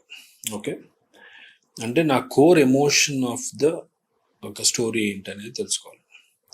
సో సపోజ్ జెర్సీ ఉంది, జెర్సీలో మనకి కథ ఏంటి, క్రికెట్కి సంబంధించి, అది పై లేయర్లు. కానీ మీరు లోతుకి వెళ్తే యాక్చువల్గా ఫాదర్ సన్ కథ. యూజువల్గా గ్రేట్ స్టోరీస్ అన్నట్లకి 2 లేయర్స్ ఉంటాయి, పై కథ, లో కథ, లోపల కథ ఒకటి, పై కథ ఒకటి. సో పైది క్రికెట్ అది. కాకపోతే నెక్స్ట్ లోపలికి వెళ్తే ఫాదర్ సన్ దాంట్లో ఫాదర్కి ఏమవుతుంది, ఇబ్బంది అవుతుంది, డిసీజ్ ఏదో, నువ్వు పరిగెడితే చనిపోతావు అన్న పరిస్థితి. అలా అని ఖాళీగా కూర్చుంటే కొడుకు నువ్వు క్రికెట్ ఆడితే హీరోలో ఉంటావు నాన్న అంటే, సో అది ట్రిగ్గర్ చేస్తుంది. సరే ఎలాగ పోతాం, ఇప్పుడు ఆడితే ఇంకా తొందరగా పోతాం, సరే 5 ఏళ్ళు పోయేది పోను 1 ఇయర్లో పోతాను అని ఆ ప్రాణత్యాగానికి రెడీ అయ్యాడు కదా. So the core emotion of the story ఏంటి, సాక్రిఫైస్. సో ప్రతి కథలో ఇలాగా ఒక 1 వర్డ్ ఎమోషన్, అది పట్టుకుంటే మిగతా అంతా ఈజీ. ఇప్పుడు అర్జున్ రెడ్డి ఉంది, అర్జున్ రెడ్డిలో మీకు పైన చూస్తే ఎలా ఉంటది, సర్ఫేస్ లెవెల్లో ఈడో కోపిస్ట్, డ్రగ్ ఎడిక్ట్, కానీ అంతర్లీనంగా దాని కోర్ ఎమోషన్ ఏంటంటే ఈగో. అతనికి విపరీతమైన ఈగో. అతని ఈగో ఎప్పుడు చచ్చిపోయిందో, the death of his ego is beginning of his love. ఇప్పుడు చూడండి, ఫస్ట్ మనకి వాళ్ళు ఒక సీన్ ఉంటుంది, వాళ్ళ ఫ్రెండ్ తెస్తాడు, వెడ్డింగ్ కార్డు తెస్తే ఆడు జలసీ ఫీల్ అవుతుంది, మీదేంట్రా నాది కదా ప్యూర్ లవ్, మీకు ఎలా అయిపోతుంది. అది ఎక్కడ వస్తుంది ఆ జలసీ అనేది, it is springing from his ego. కోపం వచ్చేస్తుంది వీడికి, నన్ను వదిలేసి ఎలా వెళ్ళిపోతుంది అని. ఆ కోపం అనేది, anger is the of shoot of ego, అందులోంచి పడుతుంది. అలాగే ప్రతి చోట అది వ్యక్తం చేస్తుంటాడు, ఆల్కహాల్ ఇవన్నీ ఎందుకు, కోపింగ్ మెకానిజం. అతను భరించలేకపోతున్నాడు పర్టికులర్ థింగ్, ఈగో అనేది అతను. సో దాన్ని కోపింగ్ చేయటానికి అతను రకరకాలు వాడుకుంటున్నాడు, కొంచెం ఆల్కహాల్, డ్రగ్స్, ఈవెన్ ప్రొఫెషన్ ఇది. సో మీకు అర్థం చేసుకుంటే even last statement of Arjun Reddy in the voice of Sandeep Reddy Vanga, last 30 seconds ఒకటి వస్తుంది, ఏమనంటే the state of zero ego equals love అంటాడు. సో అది ఆయన చెప్పదలుచుకున్నది. సో ఎక్కడైతే ఈగో జీరో అయిందో అక్కడ అదే లవ్, అదే ప్యూర్ లవ్ అంటాడు. సో వాళ్ళ నాయనమ్మ చనిపోయినప్పుడే అతను ఈగో చచ్చిపోతుంది. ఆయన నాయనమ్మ చనిపోయాక తర్వాత ఇంటికి వెళ్తాడు, అప్పుడే ఇంటికి వెళ్తాడు, అప్పుడే ఫస్ట్ టైం గడ్డం వేస్తాడు, అప్పుడే సిగరెట్ మానేస్తాడు, అప్పుడే అతని ఈగో డెత్ జరుగుతుంది. అక్కడి నుంచి అతను ట్రాన్స్ఫార్మ్ అయ్యి వెళ్తాడు. అక్కడ ప్యూర్ లవ్ అప్పుడైతే స్టార్ట్ అయిందో అప్పుడే హీరోయిన్ అతనికి దక్కుతుంది. సో మీ కథలో కోర్ ఎమోషన్ పట్టుకోవాలి ఫస్ట్. అర్జున్ రెడ్డి ఇప్పుడు మీరు చెప్పిన తర్వాత అసలు ఆ సినిమా ఒక ఇట్లా ఫ్లిప్ అయిన రివర్స్ పర్స్పెక్టివ్ లో సినిమా చూసినట్టుంది యాక్చువల్. దీని తర్వాత ఇంతకుముందు అంటే అందరూ ఇప్పుడు యూత్ కింద వస్తే యాంగర్, అర్జున్ రెడ్డి, డ్రగ్స్, ఈ కిక్ వస్తుంది యాక్చువల్ గా. ఇక్కడ నుంచి మనం సినిమా చూడడం వల్ల పెడితే అసలు సినిమా ఓవరాల్ పర్స్పెక్టివ్ మొత్తం మారిపోతుంది. కరెక్ట్ అండి, కరెక్ట్. ఇప్పుడు చాలా మందికి ఈవెన్ ఆడియన్స్ కి అర్జున్ రెడ్డి చూసినప్పుడు వాళ్ళు ఏమనుకుంటారంటే వీడు అందరితో పడుకుంటాడో వీడు ఇష్టమైనట్టు అన్నట్టు, కొన్ని ఒక స్టడ్ లాగా, కాలేజ్ స్టడ్ లాగా. అసలు యాక్చువల్గా అతను ఎవరితో పడుకోడు. మీరు అబ్జర్వ్ చేయండి, ఓపెనింగ్ సీన్ లో ఒక అమ్మాయిని లవ్ మేకింగ్ చేస్తుంటే వాళ్ళ ఫియాన్సీ వస్తాడు, తలుపు కొడితే వెళ్ళిపోతాడు. తర్వాత హీరోయిన్ అమ్మాయిని లవ్ చేస్తుంటే ఆ అమ్మాయితో మేకింగ్ లవ్ అవుతుండగా ఆ అమ్మాయి ఐ లవ్ యూ అంటే కారులోంచి మీకు ఏమనిపిస్తుంది, ఏ ఎక్స్టర్నల్ కాజెస్ వచ్చినాయి అని ఇతను హీఈస్ నాట్ హ్యావింగ్ సెక్స్ అని అనిపిస్తుంది.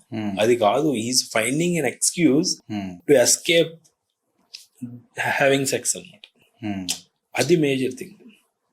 ఓకే, ఎందుకంటే మీకు దీన్ని డినై చేసేది, దీన్ని నెగేట్ చేసి ఒక సీన్ ఉంటుంది అందులో. ప్రాస్టిట్యూట్స్ని ఇంటికి పిలుచుకుంటాడు. అప్పుడు ఎవరు ఆపుతున్నారు అతన్ని సెక్స్ చేయడానికి? వాళ్ళతో ఎవరు ఆపలేదు. కానీ ప్రాస్టిట్యూట్స్ ఇంటికి తీసుకుని అతను ఏం చెప్తున్నాడు, వీళ్ళకి కథ చెప్పుకుంటాడు. ఇది కథ అంతా చెప్తుంటే వాళ్ళు ఏడుస్తారు. కార్లో హీరోయిన్ కూడా ఛాన్స్ చేయొచ్చు. సో ఇవన్నీ కోపింగ్ మెకానిజమ్స్ అతను. కానీ ఇలాంటోడు ఓకే, అది కోపింగ్ మెకానిజం ఇదంతా ఉంది. కానీ ఇలాంటోడిని మనం ఎందుకు ప్రేమించాం ఆ కథలో? ఎందుకు ప్రేమించాలి అంటే అతని కోర్లో హీఈస్ ట్రూత్ టెల్లర్. అతను ఎప్పుడు నిజమే చెప్తాడు. అంటే ఒక ముసుగు వేసుకుని బతకడు. అందుకు నచ్చాడు అర్జున్ రెడ్డి.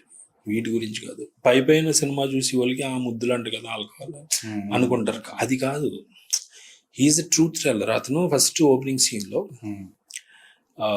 హీరోయిన్ వాళ్ళ ఫాదర్ వచ్చి కాలేజ్లో నువ్వు సిగరెట్ కాలుతావా అంటాడు. అన్నప్పుడు ఏం చెప్తాడు? కాలుస్తానని చెప్తాడు. ఇంట్లో తెలుసా అంటే తెలీదు, కానీ అడిగితే మాత్రం అబద్ధం చెప్పను అంట. సో మనకు వెర్బల్గా ఏమనిపిస్తే ఓకే ఈడు అనిపిస్తుంది, వెర్బల్గా చెప్పాడు. కానీ ప్రూఫ్ ఎప్పుడు దొరుకుతుంది ఒక ఆడియన్స్కి?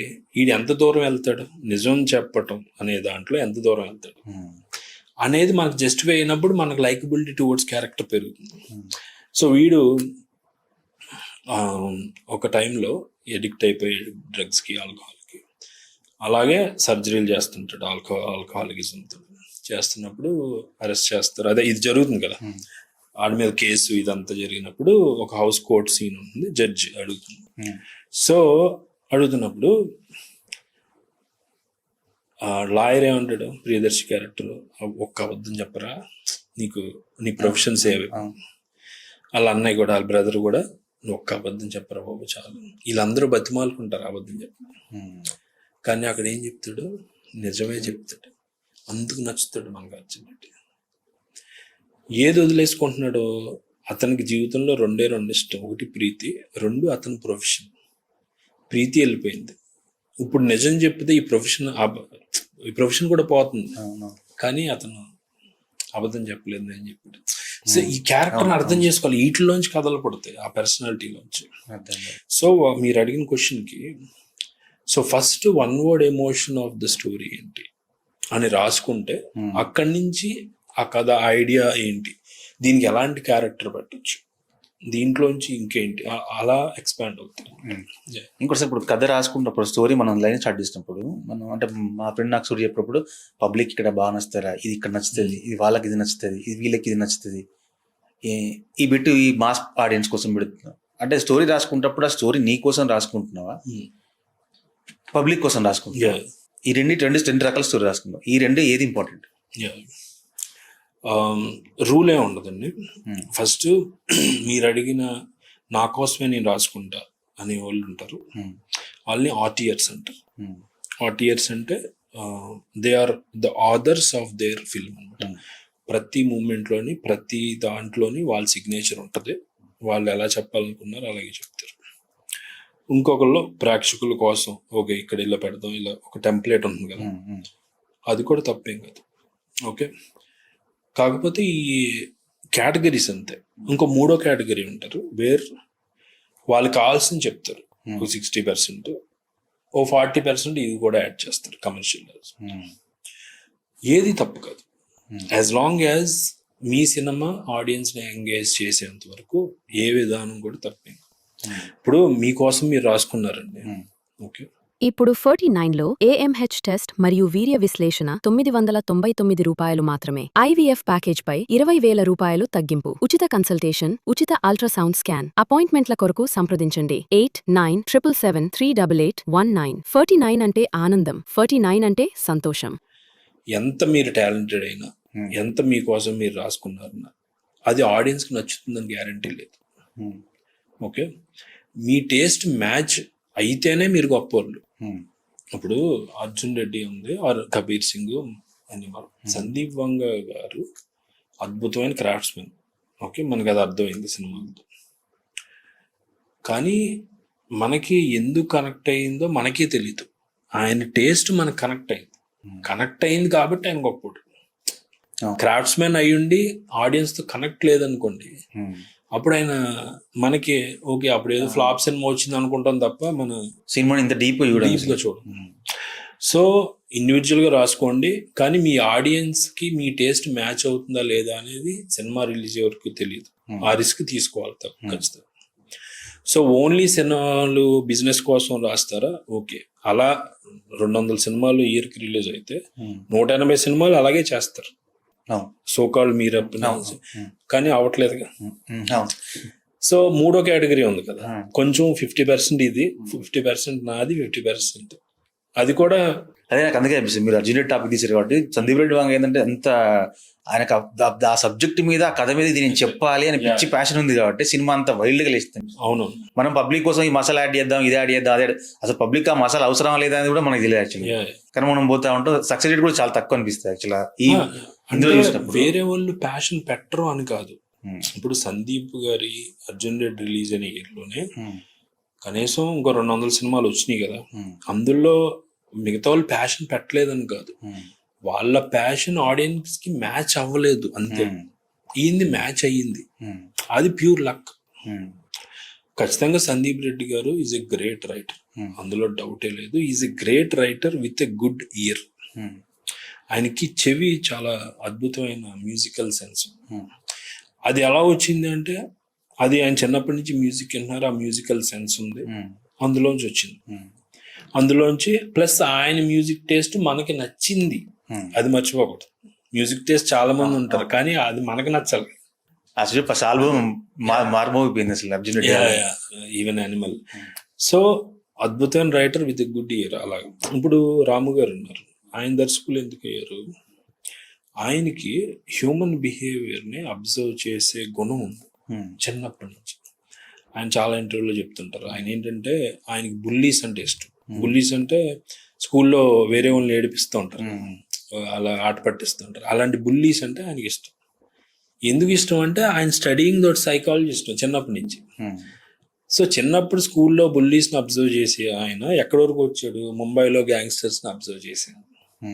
సో ఆ గుణంతో ఫిలిమ్స్ అంటే ఇంట్రెస్ట్ ఉంది, ఇది ఉంది, ఆ మిక్స్లో శివ అనేది వచ్చింది.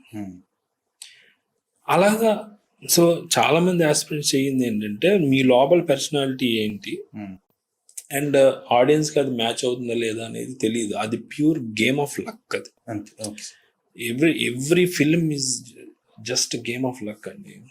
ఇప్పుడు హిట్ అయిందంటే డెబ్యూటెంట్, అతను ఓహో నా వల్ల హిట్ అయింది, నేను అద్భుతంగా రాసుకున్నాను అనుకుంటే అతను ఫ్యాంటసీలో ఉన్నట్టు. ఎందుకంటే సెకండ్ ఫిల్మ్ ఫ్లాప్ అవ్వచ్చు, అప్పుడు మరి ముందు వర్కౌట్ అయింది, దీనికి వర్కౌట్ తనకు తెలియదు. సో సినిమా హిట్ ఫ్లాప్ అనేది ఎవరికి తెలియదు. సో నాకు ఇది ఇంట్రెస్ట్, నేను ఇది చెప్తా, చూద్దాం ఏమవుతుందో అన్న దాని మీద వెళ్ళాలి తప్పితే ఒక రూలు లేదా ఒక ఫార్ములా అలా ఏమీ ఉండదు. అంటే కొన్ని సినిమాలు చూసినప్పుడు మనకు అనిపిస్తుంది, ఇది ఎడిటింగ్ టేబుల్ చూసుకోలేదా, ఇది వీళ్ళు చూడరా సినిమా ఇట్లా రిలీజ్ చేశారేంది అని అనిపిస్తుంది యాక్చువల్గా. అంటే వాళ్ళు అక్కడ చూసినప్పుడు, అంటే మనం ప్రివ్యూ చూస్తాం, ఎడిటింగ్లో వర్క్ జరుగుతుంది, డబ్బింగ్లో వర్క్ జరుగుతుంది, ఇవన్నీ జరిగిన తర్వాత ప్రాసెస్ జరుగుతూ ఉంటుంది కదా. అంటే వాళ్ళ మైండ్ సెట్ ఎట్లా ఉంటుంది అంటే, ఈ సినిమా అక్కడ చూడరా లేకుంటే ఇది ఇక్కడ బాగానే ఉంది అని అనుకుంటారా? మనకు అవుట్పుట్ వచ్చిన తర్వాత పబ్లిక్ పర్స్పెక్టివ్ చూసాక డిఫరెంట్ ఆస్పెక్ట్ వస్తుందా? 100% అందరికీ తెలియదండి. ఒకటి కొన్ని తెలిసినా కూడా బెనిఫిట్ ఆఫ్ డౌట్ అనే పదం ఉంది. బెనిఫిట్ ఆఫ్ డౌట్ అంటే ఒక పక్కన అనిపిస్తుంది ఇది ఆడదేమో అని, కానీ మనకేం తెలుసు, ప్రేక్షకులకి నచ్చొచ్చేమో, మేబీ ఆ టైంకి వాళ్ళు పాజిటివ్గా అది నచ్చిందేమో, ఈ జోక్ మనకు రావట్లేదు నవ్వు వాళ్ళకి వస్తుందేమో అని ఒక చిన్న బెనిఫిట్ ఆఫ్ డౌట్ ఆడియన్స్కి ఇస్తారు ప్రొడ్యూసర్స్. ఎందుకంటే అంతకుముందు వీళ్ళు ఊహించిన రివర్స్ అయిన కేసులు బోల్డ్ ఉంటాయి. ఇది ఫ్లాప్ అవుతుంది అనుకున్న సినిమా హిట్ అయిపోయింది, సర్ప్రైజ్ అవుతారు. సో ఇలాంటివన్నీ గుర్తొస్తాయి. వచ్చినప్పుడు బెనిఫిట్ అవుట్ ఇచ్చేస్తారు. ఓకే పర్లేదు చేద్దాం చూద్దాం. ఎవరైనా అండి, మీకు when you are part of the process మీకు తెలియదు. మీకు అంతెందుకు ఫర్గెట్ ఇన్సైడ్ ఇండస్ట్రీ అంటున్నారు మీరు, ఆడియన్స్నే తీసుకోండి. ఓ ట్రైలర్ ఏదో చూసారు మీరు, చూస్తే బాగానే అనిపించింది కానీ ఓకే అని అనిపించింది కొన్ని డౌట్లు. ఓకే సినిమా ఫ్లాప్ అయింది రిలీజ్ అయ్యి. మామూలు మీరేమంటారంటే నేను ముందే అనుకున్నాను రా. ఓకే ఇప్పుడు కొంతమంది ఈ సినిమా ఖచ్చితంగా ఫ్లాప్ అని అనుకోవచ్చు, అది హిట్ అవ్వచ్చు ట్రైలర్ చూసి. ఈ సినిమా ఫ్లాప్ హిట్ అని అనుకోవచ్చు కానీ రిలీజ్ అయ్యాక ఫ్లాప్ అయి ఉండొచ్చు. చాలా కేసుల్లో రివర్స్ అయిన సందర్భాలు బోల్డ్ ఉంటాయి ట్రైలర్ చూసి జడ్జ్ చేసే వాళ్ళకి. కానీ వీళ్ళందరూ ఎప్పుడు చెప్తారంటే వీళ్ళు అనుకున్నది రిజల్ట్ వచ్చాక చెప్తారు. రిజల్ట్ వచ్చాక నేను ముందే అనుకున్నాను రా. ఆ ముందే అనుకోవడంలో బెనిఫిట్ ఆఫ్ డౌట్ కూడా ఉంటుంది. 80% అది ఫ్లాప్ అనిపించి 20% ఏమోలే కొంచెం హీరోకి చరిష్మా ఉంది కదా, మేబీ మ్యూజిక్ డైరెక్టర్ టాప్ కదా ఆయన అని 20% బెనిఫిట్ ఆఫ్ డౌట్ కూడా ఉంటుంది. కానీ రిజల్ట్ని బట్టి తర్వాత మాట్లాడతాడు. కానీ ట్రైలర్ రాగానే 10 మందిని మైక్ పెట్టి అడగండి, తీసుకోండి వరుసగా ప్రతి సినిమా ట్రైలర్ రాగానే ఒక 10 మందిని అడగండి. 10 మందిలో ఏదో చెప్తారు కదా, ట్రైలర్ అయ్యాక సినిమా రిలీజ్ అయ్యాక రిజల్ట్ చూడండి సేమ్ ఉండదు. సో అలాగే ఎవరికి ఏది తెలియదు. నేను ఇంకోటి, మీరు కాకపిల్ల కాకముద్దులాగా మీరు ఆ సినిమా పార్ట్లో ప్రాసెస్లో పార్ట్ అయినప్పుడు మీకు అసలు తెలీదు. మీకు ఇప్పుడు సేమ్ మన చిన్నప్పుడు ఎగ్జామ్స్ ప్రిపేర్ అవుతాం, ఒకసారి అనిపిస్తుంది పర్లేదులే మనం బాగానే చదువుకున్నాం, మనకి ఈ క్వశ్చన్స్ రావచ్చు, మనం బాగానే రాసేస్తామేమో అనిపిస్తుంది. ఇంకో రోజు డౌట్ వస్తుంది, కరెక్టేనా లేదా ఇప్పుడు రాకపోతే అలాగే ఇప్పుడు ఆ బుక్ కూడా చదివితే బాగున్నా. ఈ మిక్స్డ్ ఫీలింగ్స్ ఉంటాయి కదా, అలాగే సినిమా ముందు అందరికీ మిక్స్డ్ ఫీలింగ్స్ ఉంటాయి. రైటింగ్ ఇప్పుడు అందులో డిఫరెంట్ స్క్రీన్ ప్లే రైటర్స్ ఉంటారు, డైలాగ్ రైటర్స్ ఉంటారు, సాంగ్స్ ఉంటారు. అంటే ఇప్పుడు ఇవన్నీ ఇందులో కేటగిరీస్ ఉంటాయి కదా, దీన్ని ఎట్లా వాళ్ళు గుర్తిస్తారు? యాక్చువల్ ఒక రైటర్గా నేను వస్తున్నప్పుడు నేను ఏం రాయగలను? నేను ఒక పాట రాయగలను, లేదా నేను ఒక మాట రాయగలను, నేను ఒక స్క్రీన్ ప్లే రాయగలను. అదే అన్ని అటెంప్ట్ చేయాలి. ఇప్పుడు పాట రాయాలండి, మీకు పాట రావట్లేదు అంటే ఇప్పుడు ఎవరు ట్యూన్ ఇవ్వరు కదా మీకు, నేను రాస్తానంటే ఒక బిగినర్కి వాళ్ళు ఏం చేయాలి? ఏదో తమిళ సాంగ్ తీసుకోండి లేదా కన్నడ సాంగ్ తీసుకోండి, అప్పుడు ఆ ట్యూన్ తీసుకోండి. లిరిక్ మీకు తెలియదు కదా, ఆబ్వియస్గా విన్నా తెలియదు. సో ఆ ట్యూన్కి మీరు లిరిక్ తెలుగులో రాయండి. అలాగే 4-5 రాసేసరికి మీకు తెలుస్తూ ఉంటుంది, నేను చాయిస్ ఆఫ్ వర్డ్స్ ఈ ట్యూన్కి నేను పెట్టగలుగుతున్నానా లేదా, అసలు నేను సూట్ అవుతున్నా లేదా అనేది అర్థమవుతుంది. అలా ఏదైనా ఎక్స్పెరిమెంట్ చేయటమే. You put your self in that shoe, ఆటోమేటిక్గా అర్థమవుతుంది. మీరు ఒక 6 నెలలు అయినా మీకు అంటే ఆ పేపర్ చూసి లిరిక్ రాయారంటే మీకు భయం వేస్తుందంటే యూ డోంట్ బిలాంగ్ దేర్. ఈ రియలైజేషన్ మొత్తం ఫస్ట్ రావాలి. ఎంత తొందరగా అయితే అంత మంచిది. అంత మంచిది. ఇండస్ట్రీ ఎట్లా ఫంక్షన్ అవుతుంది యాక్చువల్లీ? ఇండస్ట్రీ అంటే సినిమా ఇండస్ట్రీ అనేది చాలా పాపులర్ ఇండస్ట్రీ. ఎందుకంటే మిగిలిన ఇండస్ట్రీలు ఏవి అన్ని అండర్ గ్రౌండ్లో పనిచేస్తాయి. అసలు ఎవరు వాళ్ళు వేల కోట్లు సంపాదించినా కూడా వాళ్ళకి తెలియదు మనకు యాక్చువల్గా చాలా మంది. కానీ ఇండస్ట్రీ అనేది చాలా లైవ్ లైట్లో ఉంటుంది, అందరూ మనకు కనిపిస్తూ ఉంటారు. ఇది ఎట్లా ఫంక్షన్ అవుతుంది అసలు? లోపల ఎట్లా ఫంక్షన్ అవుతుంది? ఇంటర్నల్ ఎట్లా ఫంక్షన్ అవుతుంది? ఒక అవుట్ సైడ్ వ్యక్తి ఇందులోకి ఎంటర్, ఈ సర్కిల్లోకి ఎంటర్ కావాలంటే అసలు ఫస్ట్ ఎంటర్ కూడా చాలా ఇబ్బంది. ఒకసారి అసిస్టెంట్ ఎటు రావాలని ఇబ్బంది, ఇంకో రకం రావాలి, ఎటు రావాలని ఇందుకు బౌండరీస్ ఉంటాయి యాక్చువల్గా. ఇందులో ఫస్ట్ పంపిణీ రావడం కష్టం అవుతుంది. నాకు మొన్నే ఒక మెసేజ్ పెట్టారండి, ఏమని పెట్టారంటే ఆస్పిరెంట్ అయినా 2 yearsగా ఏడీగా ట్రై చేస్తున్నారంట.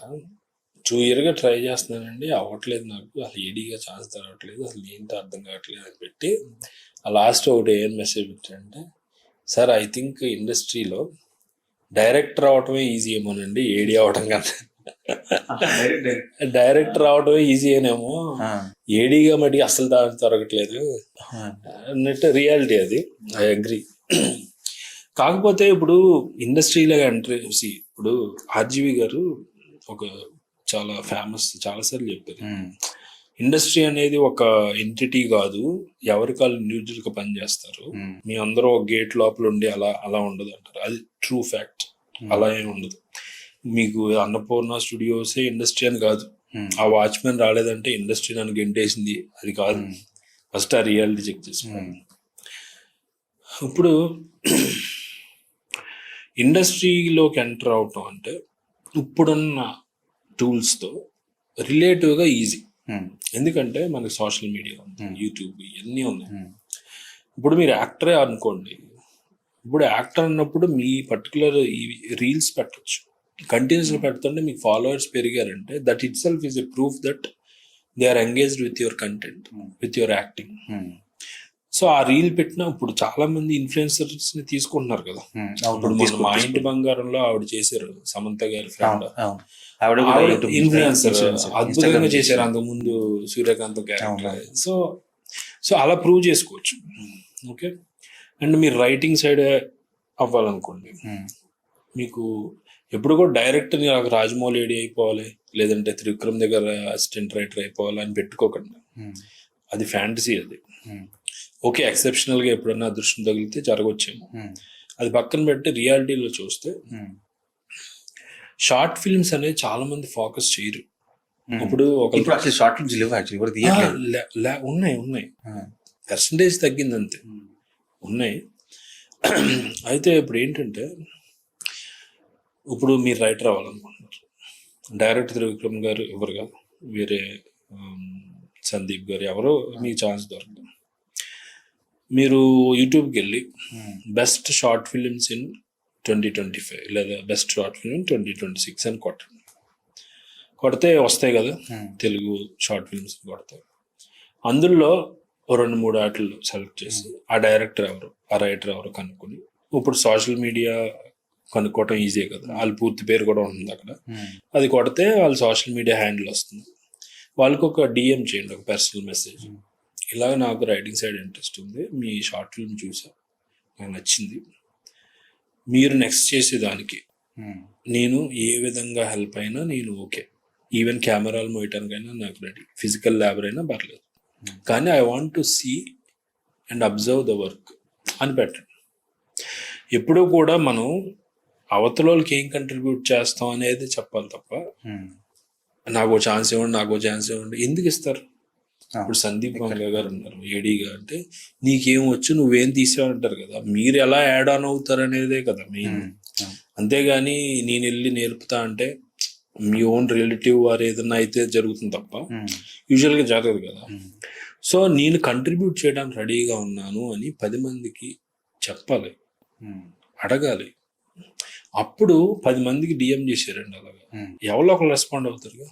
మా షార్ట్ ఫిల్మ్ ఉంది రండి సరదాగా అని అనొచ్చు. ఓకే, అక్కడి నుంచి నెట్వర్క్ బిల్డ్ అవుతుంది. అదే షార్ట్ ఫిల్మ్ పని చేసిన వాళ్ళు రేపు డైరెక్టర్స్ అవ్వచ్చు, తర్వాత వాళ్ళకి కనెక్షన్స్ ఉండొచ్చు, వెబ్ సిరీస్ చేసి వాళ్ళకి దాని నుంచి వెబ్ సిరీస్కి ప్రమోట్ అవ్వచ్చు. మీరు రాసేది ఇదైతే అసలు ఈ రోజుల్లో ఎవరిని ఆపలేరు అండ్ ఎవరిని లేపరు, మీకు పుష్ ఇచ్చి come on. So it is all your own efforts. వాడు అది చేయట్లేదంటే వాడికి కోర్లో అది వచ్చేయాలని కోరిక ఉంది కానీ తపన లేదన్నమాట, తృష్ణ లేదు.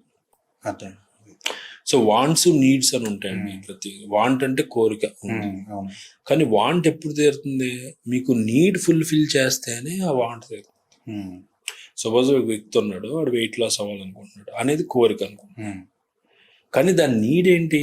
పొద్దున్నే లగాలి, ఎక్సర్సైజ్ చేయాలి, జిమ్కి వెళ్ళాలి, లేదా స్విమ్మింగో లేదా తిండి తగ్గించాలి, వేసుకుని ఆ నీడ్ ఫుల్ఫిల్ అవ్వకుండా వాంట్ ఎలా తీరుతుంది? ఇప్పుడు మీరు చెప్పే చాలా మంది ఆస్పిరెంట్స్ చేసే పొరపాటు, వాళ్ళకి వాంట్ మాత్రం ఉంది కానీ వాళ్ళు దానికి కావాల్సిన నీడ్ ఫుల్ఫిల్ చేయట్లేదు. పాయింట్ కరెక్ట్, అర్థం. ఇంకోటిసారి ఇప్పుడు మీరు కూడా ఏదో ఒక బొమ్మలాట స్టార్ట్ చేశారు, ఏదో కోచింగ్, ఏదో సంథింగ్ స్క్రీన్ రైటింగ్ కోచింగ్ పెట్టారు. యాక్చువల్గా నాకు డౌట్ ఏంటంటే, ఇప్పుడు టెక్నాలజీలో యూట్యూబ్లో చాలా వీడియోస్ ఉన్నాయి, వెబ్సైట్లు ఉన్నాయి, ఫ్రీగా చాలా వరకు నేర్చుకోవచ్చు కదా. స్పెసిఫిక్గా డబ్బులు ఇచ్చి నేర్చుకోవాల్సిన అవసరం ఏముంది? గుడ్ క్వశ్చన్ అండి. సో ఇది ఎలా ఉంటుందంటే, ఒక్కొక్క వ్యక్తికి ఒక్కొక్క రిసెప్షన్ మోడ్ ఉంటుంది. అంటే ఒక వ్యక్తి నేర్చుకునే విధానం ఇంకో వ్యక్తి నేర్చుకునే విధానం ఒకలా ఉండదు. ఇప్పుడు క్లాస్లో 50 మంది స్టూడెంట్స్ ఉన్నారు, ఫస్ట్ ర్యాంకర్కి ఆ రోజు పాఠం ఆ రోజే అర్థమైపోవచ్చు, నెక్స్ట్ 10 ర్యాంకర్స్కి ఇంటికి వెళ్ళి చదువుకుంటే అర్థమైపోవచ్చు.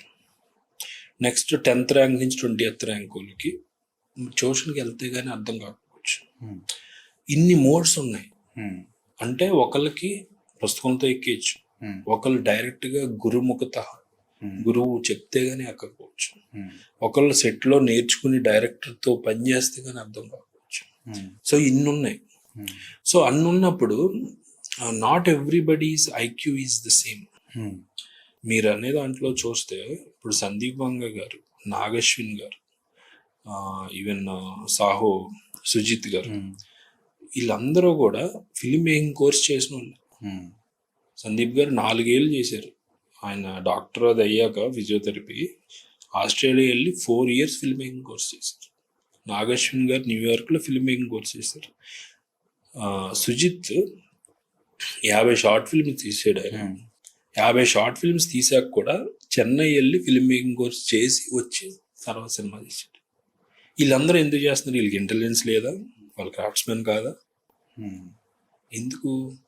కొన్ని చోట్ల మనకి ఒక బెటర్ ఎక్విప్మెంట్ దొరకవచ్చు, బెటర్ ట్యూటర్ దొరకవచ్చు, better way of understanding things ఉండొచ్చు.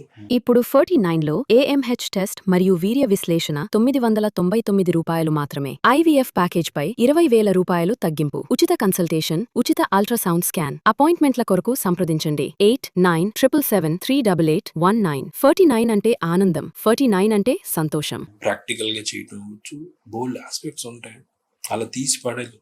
అదే సో ఇన్ని ఉన్నాయి కదా అంటే మరి వీళ్ళందరూ ఎందుకు చేశారు? ఇంకా మీరు చెప్పాలంటే నాగశ్విన్ గారు అక్కడికి వెళ్ళి కోర్స్ చేసి వచ్చి మళ్ళీ శేఖర్ కమ్ల గారి దగ్గర ఏడీగా ఒక 4-5 ఏళ్ళు చేశారు కదా. మరి చేశాక సో మీ రిసెప్షన్ మోడ్ ఒక్కొక్కరికి ఒక్కోలా ఉంటుంది. దాన్ని బట్టి డెసిషన్ తీసుకోవాలి తప్ప ఇప్పుడు సందీప్ గారు స్టేట్మెంట్ ఏదో అన్నారు అనుకోండి, నాకు పుస్తకాలు అలవాట్లేదు, పుస్తకాలు చదవను. మీరు దాన్ని లిటరల్ గా తీసేసుకుని సందీప్ పుస్తకాలు చదవరు కాబట్టి నేను చదవను అనుకోకూడదు. ఆయన చదవట్లేదంటే ఆయనకి ఇన్పుట్ ఇంకోలాగా వస్తుంది. ఆయన is very good at observing things, is very good at observing cinema. ఇప్పుడు ఆయన ఆఫీస్ లో ఫోటో ఉంటుంది చిరంజీవి గారి. ఎందుకు అది పెట్టుకున్నారంటే ఆ మూమెంట్ లో ఆయన ఇచ్చిన ఎక్స్ప్రెషన్, నాకు యాంగర్ చాలా ఇష్టం అన్న. అసలు మనం చూడలేము అది. స్మోకింగ్ చిరంజీవి గారి సిగరెట్ విధానం కూడా బాగుంటుంది అని చెప్పారు. సో అది ఆయన స్ట్రెంగ్త్. సో ఒక్కొక్కరికి ఒక స్ట్రెంగ్త్ ఉంటుంది. ఇప్పుడు ప్రభాస్ గురించి అడిగితే ఆయన ఏమన్నారు, the way he turns around his head when his loved ones are under threat అన్నారు. అంటే సినిమాలో ప్రభాస్ గారి క్యారెక్టర్ ఆయన హెడ్ టర్నింగ్ ఇష్టం. వాళ్ళు క్లోజెస్ట్ పీపుల్కి ఏదైనా అయినప్పుడు ఆయన ఇచ్చే రియాక్షన్ లో ఒక హెడ్ టర్న్ ఇచ్చినప్పుడు అది నాకు అసలు ఎవరు అబ్జర్వ్ చేస్తారండి. సో అది ఆయనకు ఉంది. అది తీసుకుని ఇప్పుడు ఈ పుస్తకాలు చదవరు సందీప్ వంగ అని చెప్పేసి నేను చదవను అనుకోకూడదు యాస్పిరెంట్. నీ రిసెప్షన్ మోడ్ ఎందులో ఉంది, నీది ఏది లెర్నింగ్ నీకు ఈజీ అవుతుంది అనేది నువ్వు పట్టుకోవాలి. అలాగా ఇప్పుడు ప్రశాంత్ వర్మ గారు ఉన్నారు, ఆయన విపరీతంగా బుక్స్ స్క్రీన్ రైటింగ్ మీద చదివారు. తర్వాత యాడ్స్ ఒక 70-80 యాడ్లు తీశారు, తర్వాత సినిమాకి వచ్చారు. అజయ్ భూపతి గారు ఉన్నారు, ఆయన ఆర్జీవి గారి దగ్గర ఒక 5 ఏళ్ళు పనిచేశారు. అంతకుముందు ఇండస్ట్రీలో ఇంకో 5-6 years చేశారు, తర్వాత చేశారు, సినిమా చేశారు. సో ఇప్పుడు కలర్ ఫోటో ఆయన ఉన్నారు సందీప్, ఆయన ఏం చేశారు, 200 షార్ట్ ఫిల్మ్స్ చేశారు. సార్ మీరు ఇవన్నీ అబ్జర్వ్ చేస్తే ఏమవుతుంది, అందరు లైఫ్ ఒకటి కాదు, అందరు రిసెప్షన్ మోడ్ ఒకటి కాదు, దాన్ని బట్టి డిసైడ్ అవుతుంది తప్ప ఓకే ఇదెందుకు అదెందుకు అనే ఉంది. ఇప్పుడు అందరూ చాలా మంది అంటారు అది, అంటే ఇప్పుడు ఏ జనరేషన్లోకి వచ్చినాం, స్కూల్స్ కూడా మనకు అవసరం లేదు, ఇది అవసరం లేదు, అది అవసరం లేదు, మనం అన్ని సిస్టమ్ మొబైల్లో చూసి నేర్చుకోవచ్చు అంటారు కదా. యాక్చువల్గా ఇది కరెక్ట్, మీరు చెప్పిన దానిలో కూడా పాయింట్ కరెక్ట్. అంటే నిజంగా అందరికి ఒకలాగా ఉండకపోవచ్చు, కొంతమందికి ఫిజికల్ గా అక్కడ ఉన్నప్పుడే తొందరగా వాళ్ళకి అర్థమయ్యే అవకాశం కూడా చాలా ఎక్కువ ఉంటుంది. ఇవన్నీ ప్రూఫే కదండి. అవును, ఇవన్నీ ప్రూఫ్. అంటే జనరల్ గా అనిపిస్తుంది అసలు ఎందుకు మనకి ఇంత ఫ్రీ అవైలబిలిటీ ఉన్నప్పుడు డబ్బులు పెట్టి ఎందుకు మన స్టూడియోలకు వాళ్ళు ఉంటారు, నేను కాదంటలేదు, కానీ చాలా తక్కువ మంది ఉంటారు. అంత ఐక్యూ చాలా తక్కువ మందికి ఉంటుంది. ఇంకోటి ఇప్పుడు రైటింగ్ రాసేటప్పుడు డైరెక్టర్ కంపల్సరీ రైటర్ అయి ఉంటారు చాలా సినిమాలకి. ఇప్పుడు అలా ఉంది రాసుకుంటున్నారు యాక్చువల్గా. ఈ వీళ్ళిద్దరి మధ్య అసలు జెల్ బాండింగ్ ఎట్లుంటుంది సార్? ఎందుకంటే డైరెక్టర్ పాయింట్ ఆఫ్ వ్యూ ఒక డిఫరెంట్ పాయింట్ ఆఫ్ వ్యూ ఉంటుంది. ఎందుకంటే ఆయన స్టోరీ, ఆయన బ్రెయిన్ లో ఉండే ఇమేజెస్ అవన్నీ డిఫరెంట్ ఉంటాయి. అందులోకి వెళ్ళి ఒక రైటర్ అసలు ఎట్లా చూస్తారు, ఇప్పుడు ఈయనకి ఇది కావాలి అనే విషయం అనేది అది చూడడం ఎలా సాధ్యమని నాకు ఇప్పటికీ అర్థం కాదు. ఇప్పుడు నేను నా కథ నేను రాసుకుంటాను కాబట్టి నాకు ఇక్కడ ఇది కావాలి, ఈ పాయింట్ ఇది కావాలి నాకు తెలుస్తుంది. నా కథ నాది కాబట్టి. పక్క రైటర్ నేను చెప్పినప్పుడు అసలు నా బ్రెయిన్ లో ఇమేజ్ కానీ ఏం అర్థం అవుతుంది, ఎట్లా చూస్తారు అసలు ఒక స్క్రీన్ ప్లే రైటర్ అనిపిస్తుంది. యూజువల్గా ఒక 2 weeks ఆఫ్ ఇంటరాక్షన్లో డైరెక్టర్తో మనకి ఆయన ఏం కోరుకుంటున్నారు అనేది అర్థమైపోతుంది. ఎందుకంటే ఫస్ట్ కథ చెప్పినప్పుడు డైరెక్టర్ ఓకే ఈయన విజన్ ఇది అనేది అర్థమవుతుంది. తర్వాత ఈ పర్టికులర్ సీన్స్ మీద వర్క్ చేయండి అన్నప్పుడు మనం ఏదైనా సీన్స్ వాళ్ళు సబ్మిట్ చేస్తాం కదా, అప్పుడు వాళ్ళు నెగోషియేట్ చేస్తారు కొన్ని, ఇది వద్దు ఇది ఇది ఇది ఇది అన్నప్పుడు వీళ్ళ నెగోషియబుల్ థింగ్స్ ఏంటి, వీళ్ళ నాన్ నెగోషియబుల్ థింగ్స్ ఏంటి అంటే నేను ఇది మార్చను ఎట్టి బస్సులో, ఇది క్యారెక్టర్ కోర్ ఇది అని చెప్తారు. కొన్ని వేరే మార్పులు చేసాం ఏవో రకరకాలు, అది యాక్సెప్ట్ చేస్తున్నారు. అప్పుడు మనకు క్లారిటీ వచ్చేస్తుంది. సో వితిన్ 2-3 weeks లో మనకు అర్థం అవుతుంది. అంటే ఇప్పుడు రైటర్ కూడా ఇప్పుడు అంటే రాస్తే సరిపోద్ది అనేది పక్క పెడితే, ఇప్పుడు మీరే డైరెక్టర్ని అర్థం చేసుకుని ఓకే మీరు ఏది కావాలి ఏది వద్దు, ఎక్కడైనా కావాలనుకున్నాడు ఎక్కడ వద్దుంటున్నాడు ఎంత కట్ చేసి యాక్సెప్టెన్సీ కూడా పూర్తి ఉండకపోవచ్చు కదా డైరెక్టర్ ఉండకపోవచ్చు, అది తెలుస్తుంది. అండ్ ఇంకోటి కంటిన్యూస్ గా అందరూ రైటింగ్ టీమ్ లో 3-4 రైటర్స్ ఉన్నాం అనుకోండి, అందరూ కంటిన్యూస్ గా ఒక వదలకుండా ఇది వద్దండి ఇది కరెక్ట్ కాదు ఈ క్యారెక్టర్ ఇది అని చెప్పినప్పుడు ఒక వెంటనే కన్విన్స్ అవ్వకపోవచ్చు. ఒక 2 weeks తర్వాత ఆయన ఆలోచించి ఓకే కరెక్ట్ అనేమోలే నేనే ఎందుకో ఇది అనుకున్నాను అలా మార్చిన సందర్భాలు కూడా ఉంటాయి. రైటర్ గా డిమాండ్ ఆ పవర్ ఉంటుంది సార్ యాక్చువల్గా, ఇది ఈ పాయింట్ ఇక్కడ ఇది కరెక్ట్ ఇది ఇక్కడే ఉండాలి అన్న డిమాండ్ ఆ పవర్ ఉంటుందా చెప్పేంత? డిపెండ్స్ అండి, డిపెండ్స్ ఆన్ డైరెక్టర్. ఇప్పుడు డైరెక్టర్ పర్సనాలిటీని బట్టి ఉంటుంది. ఇప్పుడు నాకు వేరే వాళ్ళు అవసరం లేదు అన్న వాళ్ళు వాళ్ళ రైటింగ్ టీమ్నే తీసుకోరు. రైటింగ్ టీమ్ తీసుకుంటున్నారంటేనే దాని అర్థం ఏంటి, I am looking for certain ideas, I'm open for certain ideas. So ఆ సర్టెన్ ఐడియాస్ ఏంటి అనేది జర్నీలో అర్థం అవుతుంది. ఒక రైటర్ ఇంటర్వ్యూలో చూసాను యాక్చువల్గా, నేను రాసిన సీన్స్ అని ఆయన పెట్టలేదు డైరెక్టర్. యాక్చువల్గా ఆ సినిమా ఫ్లాప్ అయింది, ఒక 40 scenes 50 scenes రాశాను, అసలు ఏ సీన్ అందులో పెట్టలేదు ప్రాపర్ గా, అందుకే ఆ సినిమా ఫ్లాప్ అయింది అన్నట్టు ఒకసారి అన్నారు. సినిమా అనేది కొలాబరేటివ్ ఎఫర్ట్ అండి.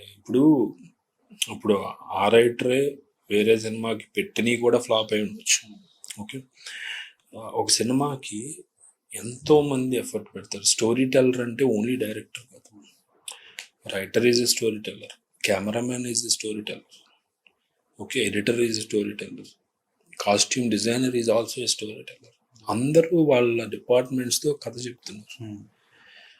ఆర్ట్ డిపార్ట్మెంట్ వాళ్ళు కథ చెప్తారు, ఆ ప్రాపర్టీస్ ఏంటి ఇవన్నీ ఎవ్రీథింగ్ ఈజ్ స్టోరీ టెల్లింగ్. అవన్నీ కంట్రిబ్యూట్ అయ్యాక డైరెక్టర్ క్రెడిట్ వస్తుంది ఖచ్చితంగా, కానీ ఫ్లాప్ అయితే బ్లేమ్ కూడా డైరెక్టరే కదా వస్తుంది. ఇప్పుడు ఏఐ గురించి మాట్లాడతారు, టెక్నాలజీ ఇంత చాలా పెరిగిపోయింది యాక్చువల్గా. ఏఐతో కూడా చాలా మంది షార్ట్ ఫిల్మ్స్ వస్తున్నాయి, మూవీస్ వస్తున్నాయి, అన్నీ వస్తున్నాయి. ఫ్యూచర్లో సినిమా ఎలా ఉండబోతుంది యాక్చువల్గా? వీ డోంట్ నో అండి ఎలా ఉంటుంది అనేది, అంటే అట్లీస్ట్ ఐ డోంట్. ఒక చిన్న బిట్ ఇంటర్వ్యూ ఉంది సార్ 1985లో జరిగిన ఇంటర్వ్యూలో, ఒక మనం ఫ్యూచర్లో ఫోన్ వీడియో కాల్స్ మాట్లాడతాం, ఇట్లా వీడియో చేస్తారు ఒక ఫోన్ డబ్బా ఫోన్ నుంచి అంటే వాళ్ళు షాక్ అట్లా ఎందుకు చేస్తారు, 85లో ఇంటర్వ్యూ ఇది, అట్లా పిచ్చి వాళ్ళు అట్లా ఎందుకు చేస్తారు. ఇప్పుడు మనం చూస్తుంది కామన్ అయిపోయింది కదా. ఇప్పుడు మనం ఇట్లా మాట్లాడుకుంటాం కదా, ఇదే ఇప్పుడు ఇక్కడ నుంచి ఒక 25 years తర్వాత అసలు మనుషులే అవసరం లేని సినిమాలు వస్తాయి, రావచ్చు, పాసిబిలిటీ ఉంది. అండ్ నేను అనుకోవటం మనుషులు తీసే సినిమాలకి టికెట్ రేట్ ఇంకా ఎక్కువ ఉంటుందేమో అన్న. అంటే బహుశా అప్పుడు యానిమేషన్ ఇవి ఎలా ఉన్నాయో అలాగే ఒక థియేటర్లో ఏ మూవీ నడుస్తుందంట, ఇదేమో ఆర్గానిక్ అంట, హ్యూమన్ మేడ్ అంట అని. ఇప్పుడు ఆర్గానిక్ ఫుడ్ డిమాండ్ ఎలా ఉందో అలా కూడా ఉండొచ్చు. సో ఏ మూవీస్ ఇవి హ్యూమన్ మేడ్ ఇవి, ఆర్గానిక్ ఫుడ్ చూడండి కెమికల్ ఏం లేదు ఇది అంటే దానికి రేట్ ఎక్కువ కదా. సో ఆర్గానిక్ ఫుడ్ స్టోర్స్ చాలా తక్కువ ఉంటాయి రిలేటివ్గా, మిగతా అన్ని ఎక్కువ ఉంటాయి. అలాగా హ్యూమన్ మేడ్ సినిమాకి అలా ఉండొచ్చు, ఫ్యూచర్ ఉండబోతుంది, ఉండొచ్చు. బికాజ్ రియల్లీ ఇప్పుడున్న technology and especially short form content, reels కానీ షార్ట్ ఫామ్ కంటెంట్ అనేది అది సినిమాని చాలా చిన్నది చేసేస్తుంది. అవును. అండ్ ఒక విధంగా మంచిది అది, ఎందుకంటే మీరు సినిమా కథ చెప్పాలంటే అంత ఎంగేజ్మెంట్ కోషంట్ అందులో ఉంటే కానీ అది ఆడదు అనేది రైటర్కి మేకర్కి కూడా వచ్చింది. అంటే రెస్పాన్సిబిలిటీ పెరిగింది యాక్చువల్లీ. ఎందుకంటే ఈ రీల్స్ దాటి వాడిని మెప్పించాలంటే ఇంకా శక్తి ఉండాలి కదా, టాలరెన్స్ పెరిగింది. ఇప్పుడు ఇందో సార్ నిజం కదా, ఇప్పుడు ఇక్కడ రీల్స్ కి చాలా మంది అడిక్షన్ అయిపోయారు అని తెలుస్తుంది. అంటే రీల్స్ వల్లే సినిమాలు కానీ లార్జర్ కంటెంట్, ఒకప్పుడు యూట్యూబ్ లో లార్జ్ కంటెంట్ 15 minutes 20 minutes చూసేవాళ్ళు, ఇప్పుడు చూడట్లేదు, చాలా తగ్గింది అంటున్నారు యాక్చువల్గా. అంటే రీల్స్ రావడం వల్ల ఈ లార్జ్ కంటెంట్ ఎఫెక్ట్ పడే అవకాశం ఉందా? ఫ్యూచర్ లో సినిమాకి కూడా ఎఫెక్ట్ పడే అవకాశం ఉందా? కాదు ఎప్పుడు కూడా ఒక గ్రేట్ ప్రోడక్ట్ ని ఎనీ అదర్ థింగ్ ఏమీ చేయలేదు. ఇప్పుడు మీరు చెప్పే రీల్స్ షార్ట్ ఫార్మ్ కంటెంట్ ఇంత ఉంది కదా, జరుగుతుంది కదా, ఇందులో ఇలా జరుగుతుంటే సైడ్ ఒకటి చూడండి. ఎవరో ఒక ఫ్రెండ్ మీకు చెప్తే మొన్న ఒక వెబ్ సిరీస్ చూసాను, పిచ్చెక్కిపోయింది అసలు, ఇంకా ఆపకుండా 20 hours చూసాను అన్న డైలాగ్స్ కూడా వినిపిస్తాను. బ్రేకింగ్ బ్యాడ్ చూశాను అసలు అంటారు కదా, లేదా గేమ్ ఆఫ్ థ్రోన్స్ చూసాను, వరుసగా 7 seasons చూసాను. 7 seasons చూడటానికి ఎన్ని అవర్స్ ఆఫ్ అటెన్షన్ కావాలి? అంటే ఒక పక్కన షార్ట్ ఫామ్ కంటెంట్ అది ఉంది, కానీ సరైన ప్రొడక్ట్ నువ్వు ఇవ్వగలిగితే బింజ్ వాచింగ్ అనేది కూడా ఉంది. బింజ్ వాచింగ్ అంటే ఏంటి? అన్ని అవర్స్ కంటిన్యూస్ గా చూడటం అనేది కూడా ఉంది. సో ఇక్కడ ఆబ్వియస్ గా ప్రాబ్లం ఏంటి? ఇదంతా జరగటం మంచిదే అని నేను అంటాను. ఎందుకంటే రైటర్ ఆర్ మేకర్ ఇంకా ఒళ్ళు దగ్గర పెట్టుకుని, అమ్మో ఇప్పుడు వీళ్ళ అటెన్షన్ ఎలాగ నేను గ్రాప్ చేయాలంటే నేను ఇంకా జాగ్రత్తగా రాసుకోవాలి అనేది ఆ విధంగా మంచి జరుగుతుంది ఒక విధంగా.